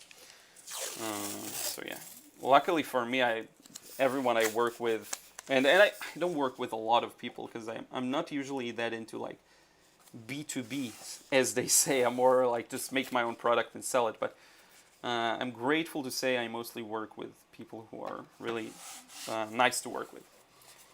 So let's tape it down. I'm using a bigger tape here. I don't know why. I just kind of alternate between the two. If I have a bit of a larger piece of paper, I'll use sometimes wider tape just to have a better grip in case it buckles. And it can have a lot of power when it buckles, but also because I have more room to kind of spare into the painting. And if I'm working super tiny, I don't want to use this thick tape. Not thick, but rather wide again. And the last one, you see, no real magic trick, you just gotta place the tape there. I remember when I got started painting, it was so hard just to get it straight on. I would really struggle with that. I don't know why. It would be really hard just to put it like parallel. I'd get it a little like this, a little like that. But you get better at it with experience. So here we go. Sometimes the paper is cut unevenly and you have to make up for it with the tape. But in any case, here's our paper. Let's get to it. Now I'm going to use this as my reference, just so that I see better. And here I will try and get kind of maybe the overall proportions a little more similarly. Now, like here I'm going to compare this distance, find it here, and then add a bit, because it's a bit diagonal. Okay, so instead of going here, I'm going to go here. And that should give us a very slight angle, right? Because I didn't add much. Maybe let me switch to a sharper pencil. I think I should have there we go, a mechanical pencil here, just so that I can get things a little more accurately. And mountains are kind of here, and they end kind of there. So we'll have this very thin that now I notice, and I have more room to put it in. Thin, gradual transition up here, a little lower than I planned. And then we have another range of mountains coming through from here. Like that. So you see, I just have more room for the details. Now, the mountain itself also has a bit of variation. We also have this highlight here. Who knows what that is?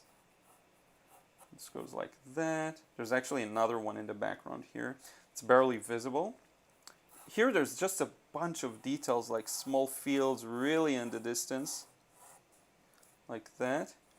And then we have another group of these with houses this time.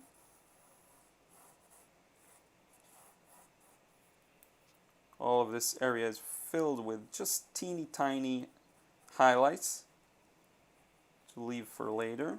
And these can really be left as abstract shapes. You see, I'm just kind of drawing random shapes here. And then we have this line of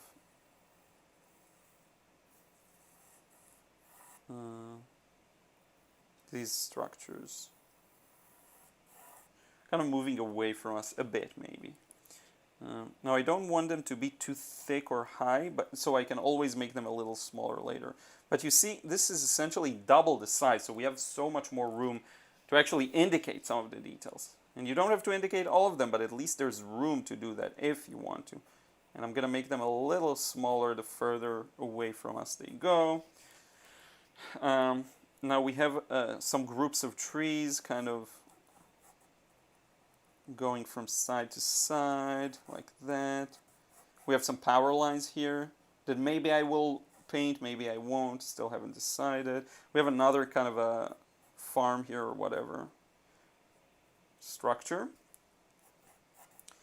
And a bit of this here, a bit of darkness there near the bottom. And again, if I were to do this now black and white, it would be much easier. But to me, colors is still something that I love expressive colors, but when I actually try and mix the colors I see, it's not easy for me. So I'll do my best, but again, no guarantees. It's gonna probably be kind of similar to the second painting's colors, I think.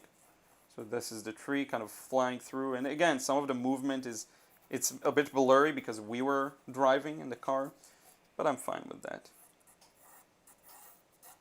So here's the thing, should we do this using an initial wash and then doing another one? I wonder. Should we do like an underpainting here, make it a little easier on us, or should we try and go for a very alla prima process? I'm not sure, to be honest with you. I feel the challenge. I definitely feel the challenge, you know. The fact cars and buildings come naturally to me doesn't mean everything comes naturally. So here we have the shadows on the clouds. Some highlights within the shadows. You see, I have much more room to draw all of these. And of course, I'm not necessarily going to stick to them one by one, but it's a nice little guideline here for me. So here's what I think I'll do. I think I will do 2 washes, okay? We'll do 1 wash to get kind of the basic, I guess, shapes. And leave some highlights. And then we'll do another wash with some more details, okay? Let's see how it goes. I mean, we have nothing to lose but this piece of paper and some paint. So I'm going to start by mixing, of course, some blue for the sky. Let's mix some things in advance. Now I would like to not go over the sky again. It would be nice not to have to do that. And just go over the ground again. But, again, no guarantees. It depends on how good of a job I'll do the first time. So, you know, let's give the paints a bit more life here with the spray. And I have no idea if you're saying something in the chat. Sorry about that. I'll look at everything later on. But I do see you're talking there, so that's good. Let me go ahead and mix a larger quantity this time, because I'll really need it. Let's add a bit of phthalo blue here, just a hint of it that I have here in the well. I don't have a lot of it anyway, so it's going to work out nicely. And yeah, let's get started here. Let's see what we can do. If anyone's scared, don't worry. I'm scared too. That's just part of the process. Let's make the blue a little stronger up there. And then help it move down. Let's tilt the paper a bit, just to give it a bit more angle. And as we get to the line of the clouds, let me tilt it a bit more. Like this, there we go. Let's see what we can get here. I will, of course, leave this paper white. And try and go for a bit of a random pattern like I did the previous time.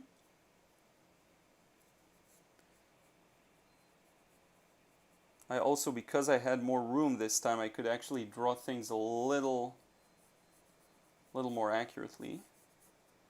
And then, as we reach out for the clouds, I'm going to use a similar mix, maybe a bit more neutralized.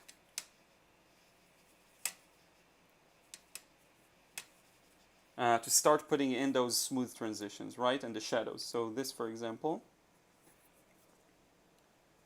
I'm going to work around this highlight, right? Like this. And should be lighter. This area should be lighter and a little more neutral. So let me try. I will try. But you see, I have to kind of pick up the pace. That's better. That is much better. Let's leave a few more highlights I wasn't planning on, just for fun. And then you see this kind of goes around here. Now, I don't have much time, so let me play around with the edges a bit here. Okay. Some of these should really be, or I can just use my blending brush for that. Why not? Let's just go like this. That, like this, just to open it up, make some smoother transitions, you see. There we go. And continue along. Actually, I like the idea of leaving some dry brush marks there. And here we have a bunch of weird little shadows. So one goes here, and another. You can't draw everything. You can't paint everything here. So you have to kind of figure out the pattern and go with it, really. But I will argue that maybe all of the edges are a little more blended. So let me do this kind of a thing here. Just going to use my blending brush and kind of blend out all of the edges almost. Let's go for a more blended look with some sharp spots, rather than a more sharp look with some blended spots. I hope that makes sense. And by the way, sorry I can't read any chat message right now because I'm really in it. But I promise I will look into them once we're finished with this kind of tight spot. Okay, so this is much better in my opinion. And then we can get going with, I guess, the lower layer. So The mountain here, let's get it right this time, okay? It's a blue and it's a light blue that's a little darker than the sky. What will happen if I just go pure like this? So this is too pure. So let me add a bit of red and yellow to this blue. Now let's see what we get here. So what if I go like this? It's not dark enough, right? So let's add a bit more. See, I'll have to compromise something. So my speed will go down if I'm trying to mix a color more accurately. But maybe we will succeed this time, you know. Now it feels not blue enough. Isn't it crazy? Now it feels way too purple. So let me, and a little too strong. So, it's even a little more green, I would guess. So, trying to see it, but I mean, it's really not easy. It's just more green than the other one. Maybe I should just keep it a light green. I don't know. Let's go over it with a bit more green. Maybe I'm not using the right color, you know.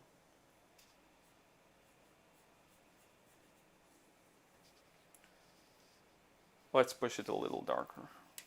I have to be a little more ballsy now, because otherwise I won't have an edge to work with. More paint, more of everything, like that. We'll see how it works. Now the other mountain feels a little more green, so I'm just going to add green and go for it. And see if that can make sense. But I do need it to be darker, so more like this.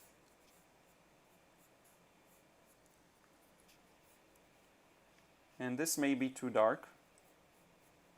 I'll fix it in just a moment. Let's put some, oops, that's a major mistake. See, I just dropped some water drops on paper. That happens. I bumped the camera with the brush. But in any case, so let's see. Hopefully now,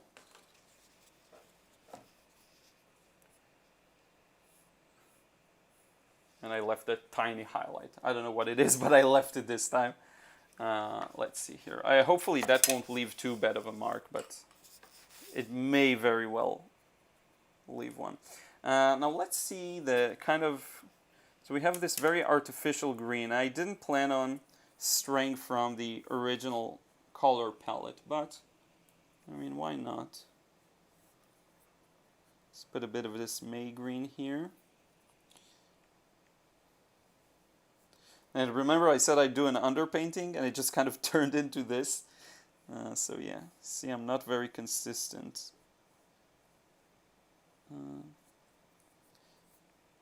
So this entire thing is fairly smooth, actually. No highlights, no nothing. We'll see how it goes. Like on the one hand, you see how I devote more time to develop it and try and have it look the way I want. But on the other hand, whether I'm successful or not, I don't really have an answer for that. Some highlights for the structures.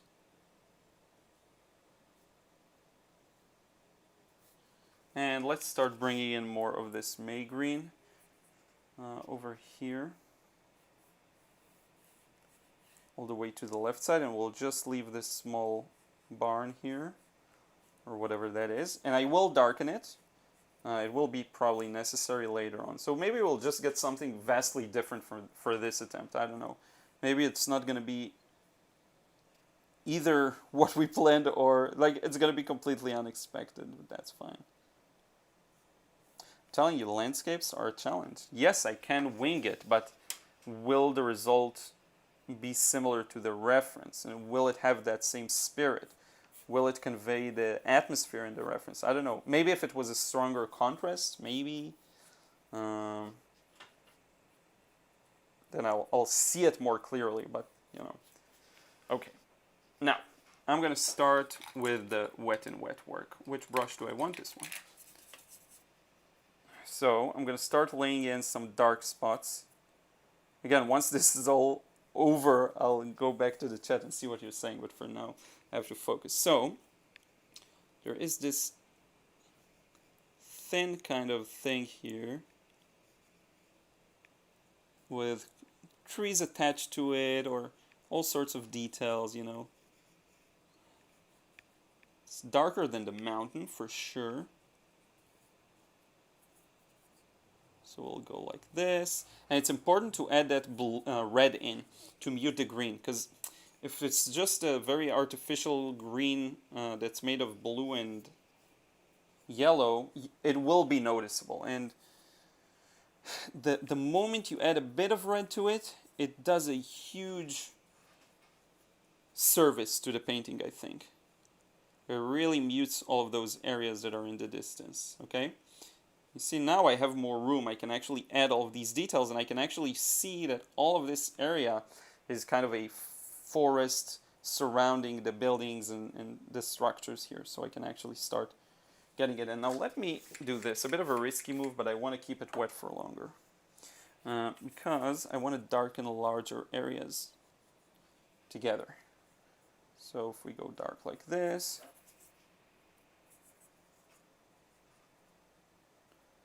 like that. See, the in-between of the structures is really much, much darker.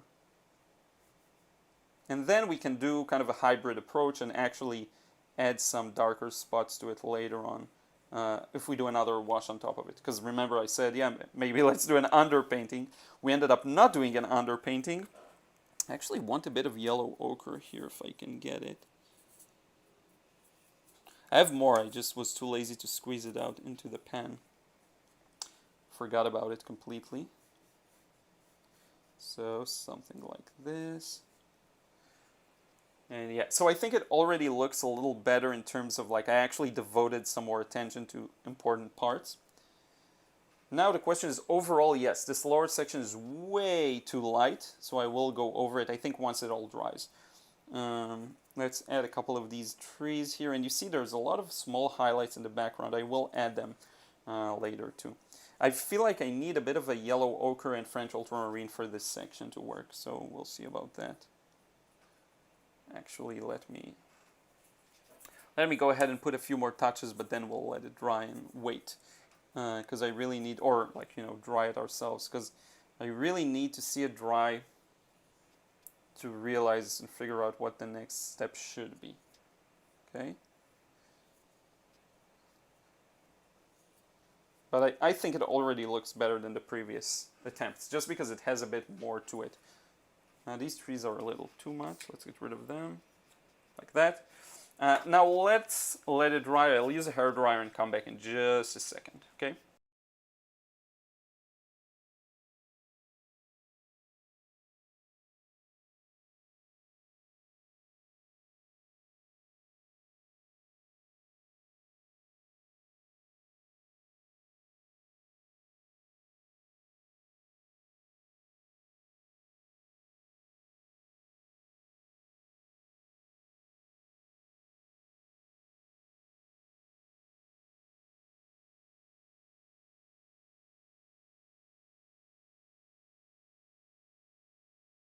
Good, this is dry enough. Now, okay, let me see what you're saying in the chat. Then what we'll do is darken the whole bottom part. That's going to be our next glaze, so to speak. Okay? Let's see, I bet there's a lot of comments. I'll try going over as many as I can, but I don't promise I'll go over all of them. Let me close off Photoshop. It's a little slowing down the computer a bit. Bye-bye. It's one of those softwares that makes everything much slower, the most significantly at least. So I'm going to skim over the chat because there is a lot. And thank you so much for talking.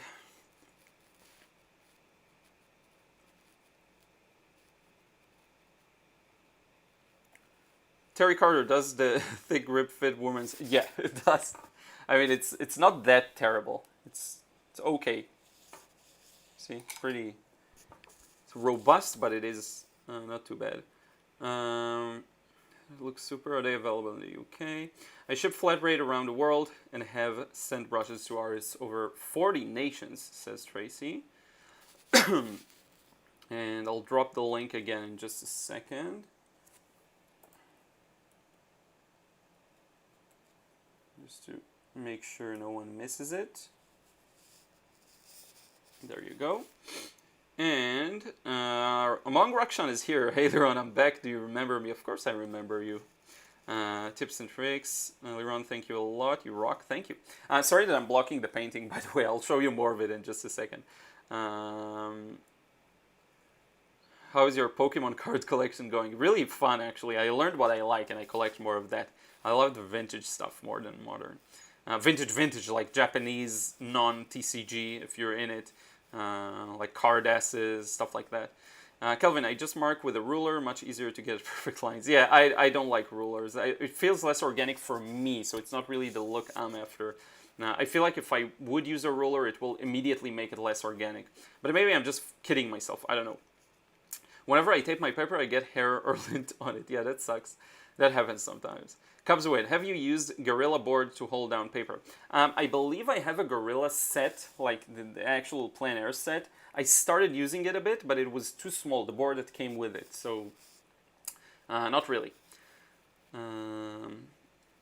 Is it not difficult to use this half pen palette for bigger paintings? No, not really, because the paint is relatively fresh once you wet it a bit. And because it's tube paint originally, and it's paint that gets re-wet very easily, it's not a problem for me. More mixing space is always welcome, but I'm okay with half pens. So yeah.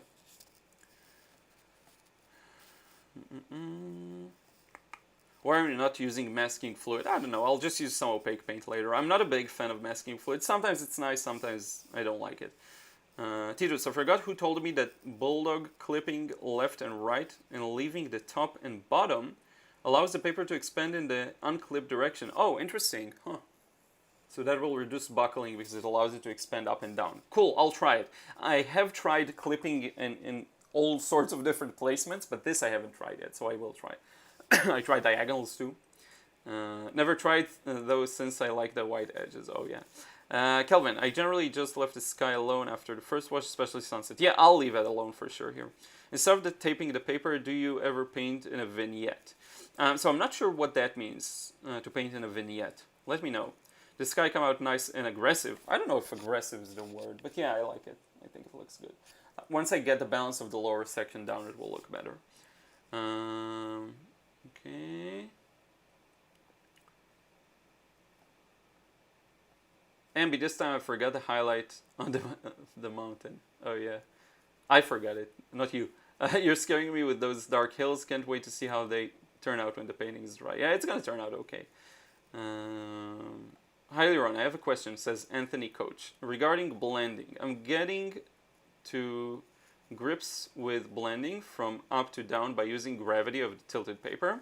Do I always have to turn the paper to blend side to side? No, not at all. You can just let it blend. I mean, it just depends on your water to paint ratio more than anything. So let's say you have a piece of paper that is full of paint, so you can demo on it. So let me get another one. It can help to tilt it, but you don't have to. So let's say you have this shape, right? So you come back with a moist brush, and you do this, right? And you see how the paint moves towards the water? And that's it. You don't have to tilt. Now, depending on where you'll tilt, it will affect it. For example, if I'll tilt it here, the paint, like this, the paint is at risk to move down to the wet area and get all the way to the edge of the wet area and then leave a hard edge there. So very often you'll benefit from going the other way around. But you don't have to. I mean, it will work in every direction. Let's say like this. Come back with some water on the brush and you just go like that. And you see you help the paint move. And if it moves too much, you come back and you do the same thing again. See? And it kind of blends. So you don't have to go top to bottom at all. You don't even need an angle to, in theory, to blend an edge. Okay? You're spot on with the third version. Thank you, Amy. I'm not spot on, but there is a lot to improve, but I think it will get better. So let's do it. Now I'm looking at the reference here on my screen, and I'll try matching the value a bit closer. Okay? So the parts where it is especially necessary, and let's do this in glazes. Let's not worry about getting it right the first time. So I'm going to mix a bit of this May green with a bit of this French ultramarine with a bit of this yellow to kind of create an in-between green. And we'll glaze over it. And let's see what we get here. So I'm just going over pretty much everything but the highlights, okay? Because I need to darken everything up. And I try not to fuss around with the details too much, because then you may reawaken previous layers and create undesired effects. Okay? So I'm just going to go for it in as quick of an attempt as I can, right? Like this. I love this brush. This brush is so nice. So let's get a bit more of these two here. I love mop brushes a lot. Okay, so maybe now we've brought it one step closer to maybe being as dark as it needs to be, but honestly, I think it could go darker. So let's keep it wet for a little longer. Get some blue, get some red, get some yellow, more blue, a bit of May green, and go over it again. You see, like that. And now it's a little just closer, I guess, to the reference. Now you can debate if you like it to be closer to the reference or not, but that's kind of what I was going for initially, so I'll try and do that. And yeah, now one more thing I want to fix is that mountain in the background that I kind of messed up with the lifting and overworking and reworking and pre-working and post-working. So I'll just go over it very lightly around the middle and see if I can fix some of that area. That looks a little weird, right? Kind of like that. There it is. I like that look. I like leaving this gap here. It looks good, I think. And then let's come back with just a bit of water on the brush and kind of blend this edge like here. And I think that is a little better. Now I do want to strengthen the gaps between the little structures here and maybe make them thinner. They shouldn't be so thick. So at the risk of maybe, I don't know, ruining the shapes or ruining the previous work, let's do this. Make them thinner as they move into space. And I do see some hints of the grassy texture here. So let's put some thick paint like this right in the bottom. Remember, we're going very horizontal here because we're seeing things from afar, okay? Now, one cool thing we can do is add the odd kind of orange rooftop here and there. So let me get some orange paint here. We're really close to finishing this one. So let's see what this would look like. A bit of orange, you see? So instead of this orange, I can use my the same red I've been using and the same yellow, and that will always mix a more harmonious color than the one I used here. You see, that's a little better, maybe a bit more yellow to it, and that is nice. Maybe keep it a little lighter, and let's try. Let's see if we can maybe, oops, see, dropped a few drops of red there. Let's try and tint like some, you see that? That looks good. Some rooftops here and there. Not all of them, part of them. Just to make it look a little more, I don't know, rural or like structures, you see? I think that's a little better. Patience. Patience. We're going to take this one step at a time. Now, one thing that does bug me is this hard transition here. So I'll get rid of that. Now, when it's a larger piece, you just have more. It just takes more time to work it in and do all the things you want. So I really dislike these hard edges. So let me try and fix that too by smoothing the bottoms. Like this, like that.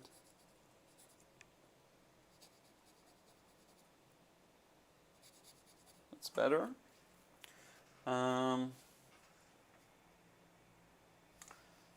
And I wonder if I can start dropping in some highlights to the far distance, because there's a lot of them actually.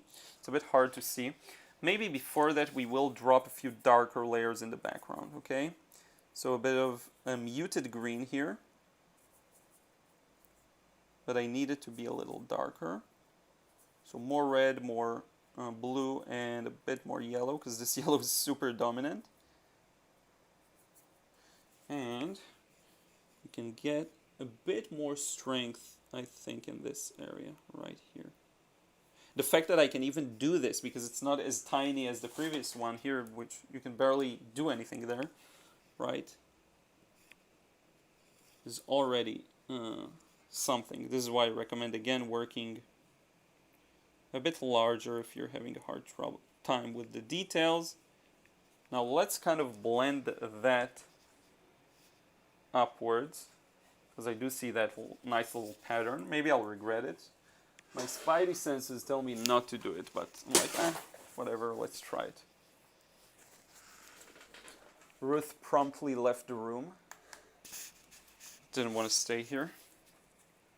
Okay, yeah, that started to dry. So we'll leave it as is. Yep, now what is left? Just a couple of super dark trees, the tree in the foreground, and some small highlights. Let's start getting to the small highlights, and then I'll see what you're writing in the chat, and we'll continue answering some questions. Because I don't want to start dropping those in. I think they're going to look really good. And I'm going to use a super tiny brush, and it's one I really enjoyed so far for inking. Super tiny brush that is Small Brown Synthetic. I don't remember if I used it for these paintings. I think I haven't. Okay. And you'll barely see it, but it is there. First off, this highlight that I can now expand. Like this. Not sure what it is, but it is there. And then here, within those dark areas, we have these tiny little dots of light. And these could be areas where no trees grow, or it could be houses where people live. So I want to get those in here. We have some houses here on the mountainside. These details actually do matter. They add a lot of beauty to it. Few small touches here and there too. But I don't want to rely on like gimmicks, like putting in that power line and passing through it, you know, another like a power line. I don't want that here. I want to have this kind of a beautiful nature organic scene with a few villages. I don't want this to go too, you know, too gimmicky. I want it to stay organic and natural feeling. Just randomly placing these here. I think this section, for example, came out much better than the previous attempts. Much better. There's a hint of a kind of a lighter area here. And I think that's good for now. Let's see what you're saying in the chat, and then I'll take a few more steps to finalize it. But so far, I feel like it looks a little more well put together, let's say. And if you look at it from afar, I think the impression is a little better. It's not perfect, but it is there. So let's see if you have any questions. Spot on with the third. Thank you so much, Amy, again. Hi, so cool, I guess you meant thank you. Auntie says beautiful painting. Yes, what Amy said, this one's going great. Thank you, beautiful painting. Thank you, Juan. Thank you, Courtquois. Thank you, Tidos. Steve Mitchell does vignette in his painting. A vignette is when you leave the edges. Oh, okay, to transition off the page. Yeah, I don't do a lot of these. Yeah, like it's just a loose, free edge. Sometimes it's nice. I don't do a lot of it though. Maybe when I urban sketch sometimes. Anthony Couch. Couch or coach? I'm not sure. Thanks for the answer, Liron. I'll get practicing right away. Awesome. Purvika Singh says, wow, and fire, thank you so much. Is chalk paint good? I never used any, but it does. I have seen a couple of people who use it and it looks really nice. So yeah, Artistica says it and says, "Oh my god, it looks beautiful, subscribe, thank you so much." Gotta say, this has inspired me to take another look at photos I took to paint later, but didn't because it was all distant detail with no obvious major focus, and I found it intimidating. Yeah, I know what it feels like, and this is exactly why we're doing what we're doing now. It is intimidating, yes, there isn't something clear to look at, but it's a part of the challenge. It is a part of the challenge. I do want to share with you, okay, so I have to show you something. I really have to show you. Where can I find it? I think I have it on Instagram. So I want to show you one of the... Is it on Instagram or did I see it somewhere else? So I saw one of the prettiest landscape paintings over on... I think it was on Facebook actually, or LinkedIn. Was it LinkedIn or Twitter? I'm not sure. I'm going to find it for you. Because if you want inspiration, let me show you. This one's even more interesting to me than Paul Talbot Greaves. I'll show you. I need to go to my Painting Masters video ideas. I'll find, I believe it's the last person I wrote down in the list. And you'll be amazed. Okay, I'm going to just bring up their painting now. So the artist is called, if I'm not mistaken, David A. Parfit. Or I am not sure what it is. That's like short for something. But let me show you, okay? I know we're taking a bit of a side tangent here. We will wrap up the painting too, don't worry. But I have to find this one in particular. It's such a good work. And it's not, like, most of his work is a little different. Here we go, found it. From his Twitter post. Okay, so you'll get ready to have your mind blown. This is an incredible painting. And some of you may be familiar with it. Okay. Save image to downloads. Let me bring it over and let me show you what like being good, really good in landscape painting is, okay? This artist, it's crazy. I hope you don't mind this side tangent, but look at this, okay? Already, you can see this awesome control in the sky, but let me show you. Look at this thing. Now this is much bigger, and you can see by the autograph. But look at this thing. Let me show you a bit more of the details down below. This is crazy. And again, the name of the artist, it's David A. Parfit, and you can find him on Twitter at David Parfit T-R-I. Look at this thing. Amazing. And and again, if you feel like, you know, there isn't a clear focal point. Look at this thing. It's amazing. It really is. So yeah, just wanted to share that with you. I can share the link to the picture so you can check it out yourself. Let me just share the link and then I'll close it. And we'll get back to our stream. But like, this is crazy. Crazy, crazy. So this is the link. But I'm so happy that this inspired you, Titos. This is amazing. That's what I do things for. Michelle says inspired them too. Kelvin, I don't think power lines would work since everything looks so far away. Yeah. No tree in this one. I will put the tree. Don't worry, Mark. Hello, love your art. You really inspired me, says Anil. Thank you so much, Anil. Ambi, what kind of white gel pen do you use for the small highlights? Which, by the way, I could use for these too. It's the Signo Uniball, my favorite. I've been using this a lot, all the time. John got me like a whole batch of these, so I'll have a lifetime, basically, lifetime supply of these. And you could do these with them too. Let me show you. Just put a small dot. See? So this, unlike the white color I used earlier, this is like just white. The other one has a warm tint to it. So depending on what you want, you may choose one over the other. Anil says, by the way, there is much difference between normal brushes and watercolor brushes. I had a tight budget and didn't know much, so I just bought normal brushes. Sometimes they can work, I have to say. Sometimes they can work too. Yeah, it's amazing that it's gorgeous, the perfect thing. Thanks for that. That's also the kind of thing I have loads of photos of, so that might help a lot. Yeah, go for it. Definitely, just go for it. So I'm going to put in the tree. I'm going to put in some final details, and then we'll wrap it up, the process. So again, I'm not going to change anything in terms of focal point for this one. I'll just put it where I see it in the original. So I'll mix something that is ultra dark. And we'll just give it a try. So the tree comes somewhere around here and swings to the left like we've seen earlier, kind of because of the speed at which we were traveling, I guess. So I'm going to try and preserve that kind of a feature. I like it a lot.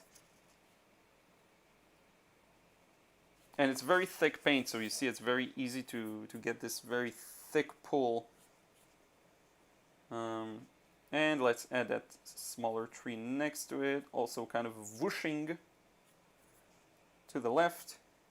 And kind of here. It's tricky to put these kinds of trees in the foreground. Sometimes it can, I don't know if risk the painting, but it's just, it can be a little too much sometimes. So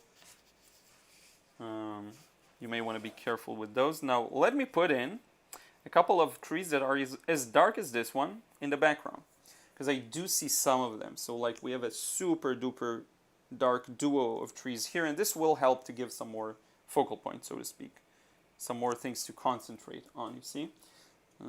Very important to mute these. You don't want them to be a strong strong green, as it's so much in the background. What you want for them ideally is to be this kind of a brownish, I mean in this specific instance, kind of a brownish, neutral, olivey even tree. So yeah, that looks much, much better to me. Now, I kind of dislike this section. I'll show you. Here. This is too much, and I'll get rid of it. Just a second. Let me mix the green I need again. Or something close to it. Because I gotta get rid of this. This here is too much. I don't need it. Let's split this a bit. This is much better. This is way, way too strong for me. Let's get rid of some of the bottoms here. Yeah. So I think that looks a little better. That's an interesting attempt. It would be interesting. Let's look at it black and white. In fact, I'm going to take a picture of it in the living room where there's still good light. Just give me a second. I'll come back and I'll show you black and white, what this looks like.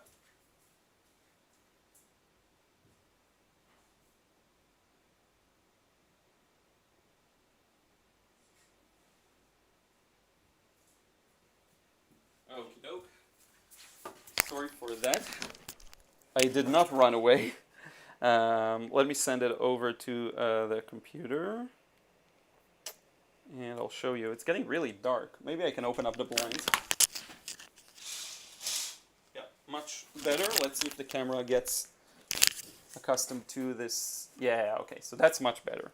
Hopefully you can see it more accurately. I like this attempt. I think we're done. But we'll see. We'll see if we want to add something else. I think we're good, though. I think we're at a point where I'm happy with it. A bit overworked on the mountains because I was like, I can't find myself there. But I think it ended up working nicely. So let me open it up. Just a second. I'll do two versions. I'll show you the colorful and the black and white. I think I have too many photos on the screen. Let me, oh no, I just have one. Let me get rid of this. I don't need it anymore. This too, I don't need that anymore. And yeah, let's get it. So first color.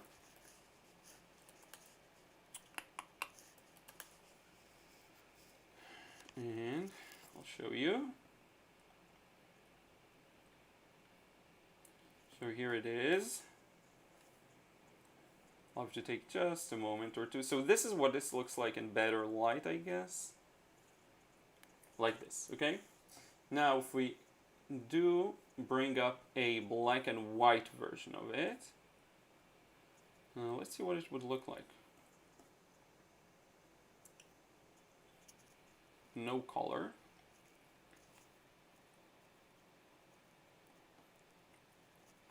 I wonder how far off I am in the values. Actually, not that far off. The values here are a little closer. Let's see.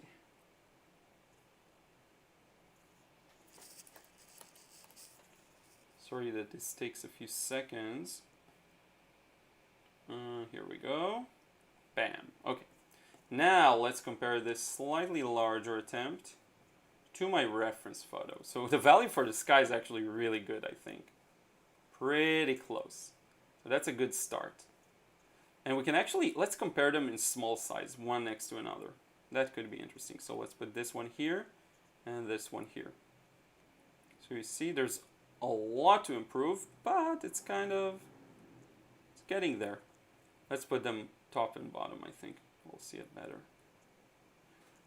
And if we compare, for example, like the value of the sky, it's okay. Maybe it's a little darker in my version, but it's pretty close. Cloud is pretty nice. Everything in the ground is close. Maybe this mountain should be a little lighter. Probably a little lighter, the top part especially. Let's do it. Let me fix that. Let me try, okay? Reference at the top, current at the bottom, and let's try and lighten up this kind of top part. Here especially, this area. So what I'll need is a bit of this paper and this damp brush, and we'll see if I can get it to maybe lighten up just a bit.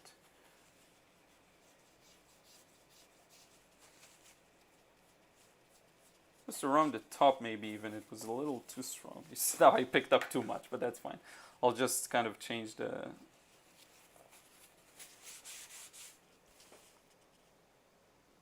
Yeah, I don't know. I think that part is okay. Let me bring in some water and very gently do this.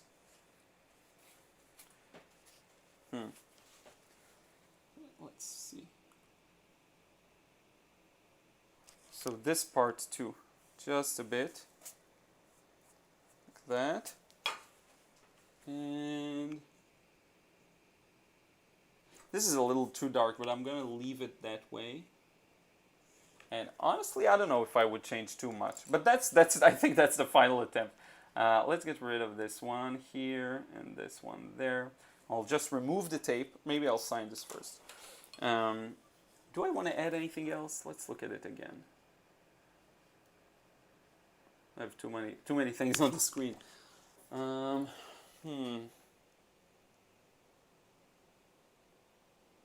mean, I could darken the bottom again, but I don't feel like doing that. Well, let's look at it again. Nah, I think it's dark enough. I wouldn't darken it anymore.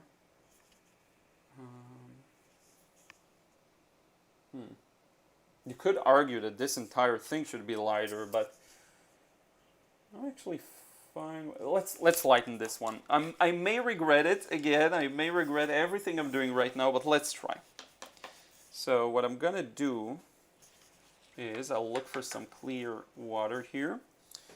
I'll just cover this up with a very thin single layer of water, and we'll try and lift a bit of it, okay? Kind of like this. Especially from this section up top. I don't want to overdo this. A bit here, a bit here, a bit here maybe. So that kind of a thing. Maybe now it's a little closer and maybe it throws it off a little back to the back. I think. But I don't know. I think that's good. We're going to leave it at that. I'm going to sign it. I love white signature over green background. Looks really cool. I love that combination. But I guess, yeah, this is it. Let's remove the tape, or should I let it dry a bit before that? Let's dry it real fast with the hairdryer. Just a sec.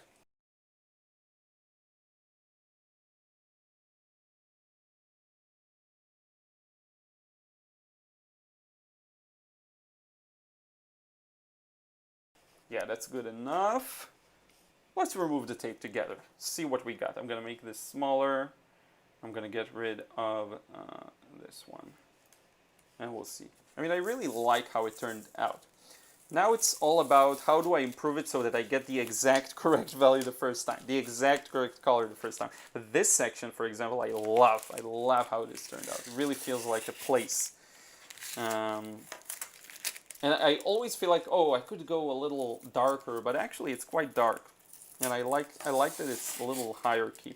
Now, what I showed you before, the David's painting, Parfait, there's a lot of editing there. So I do think he changed quite a bit and maybe made the contrasts a little stronger. I don't know what the reference was. I'll need to see it, but I would want to see him kind of painting an overcast scene without that strong contrast. But in any case, yeah, this is what we got. Let me try and put everything together here for you. That was fast. 3 paintings, real fast. Get rid of this. Move it aside. Let's move this.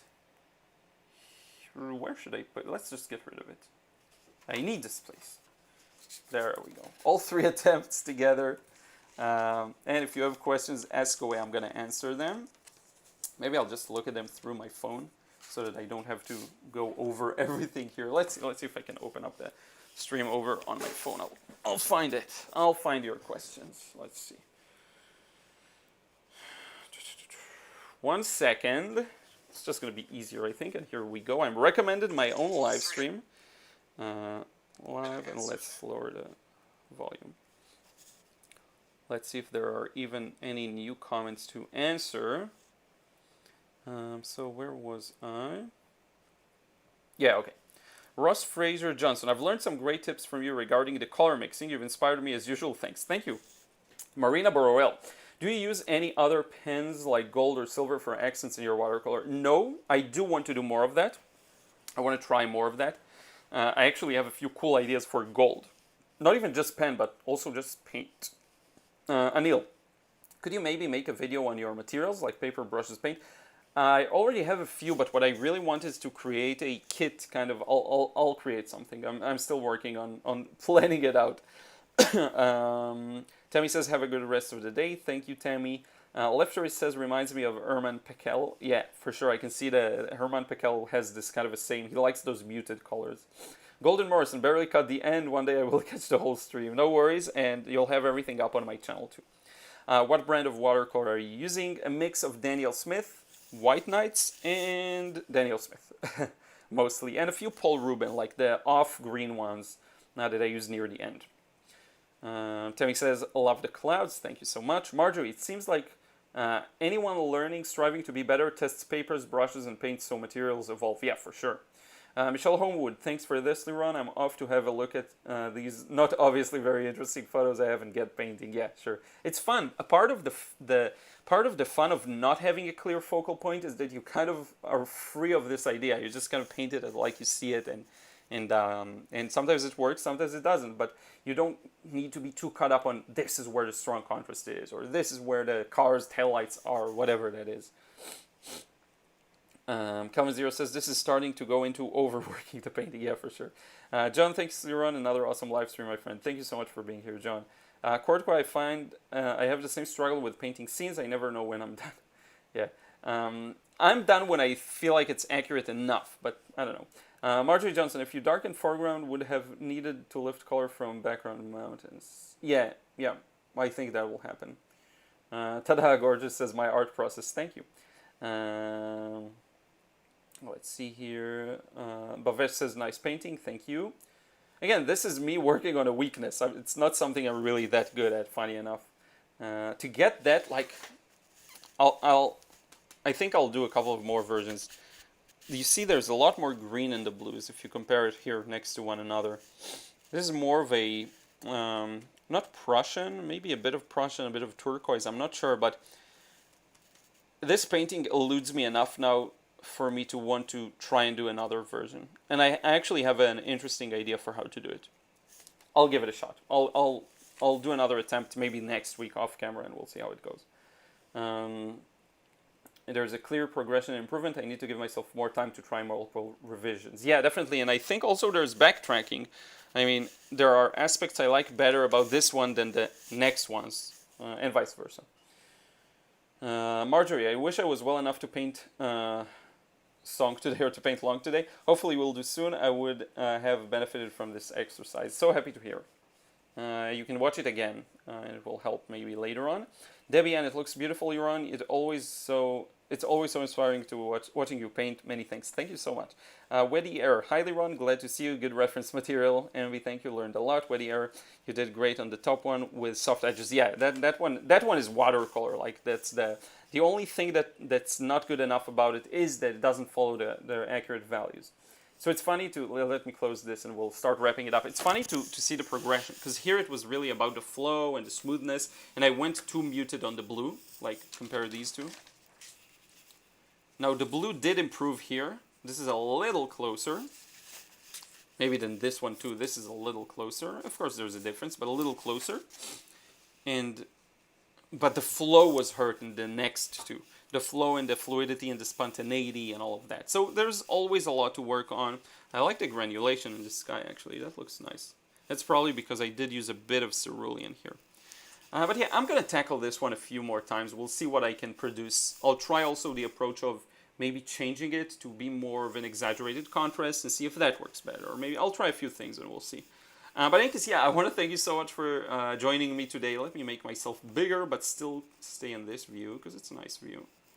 So yeah, thank you so much for being here. Much, much appreciated. Let me know either in the chat or in a comment, because I will see the comments later. What do you want me to do more of for these live streams and for the videos? I have a few fun videos scheduled for Saturday, for next week too. Hopefully, I want the upcoming weeks where I take 1 week for business and 1 week for art to really allow me time for serious breakthroughs in the skills department, especially on subjects that challenge me a lot. So we'll see how that goes, and hopefully I can come back with new insights and give you something better to learn from. Okay, I'm always learning and always improving. There's a very long way to go. So you can benefit both from my experience, but also from my growth, hopefully. I also will try and do a study of the painting I showed you, of David. I think this is where I always talk about do a study of the style you want to achieve. That's exactly it for me. I think I'll do a study of that painting and figure out if I can recreate it. I think it will be a good exercise. I do need to figure out again the blue, because the French ultramarine is not good enough. I'll need something more focused. And John, I need to check out the other paints that I have from you. And also I'll get the turquoise if I don't have it. But I guess, yeah, thank you so much. It's been fun and tiring, but more fun than tiring actually today. And it's nice. It's nice to have 3 paintings to show for it. And every one of them has its own kind of magic, I guess. And its own uniqueness. So it's fun. I'm keeping everything, of course, everything I paint. So it'll be interesting to maybe keep these and look at them in a few weeks or months and kind of see where I've grown in this particular department. But in any case, enough rambling. I want to thank you so much for being here. I really do appreciate it. I will see you again in another video and in another stream. Thank you so much for the 132 likes. Much, much appreciated. And I will talk to you again real soon.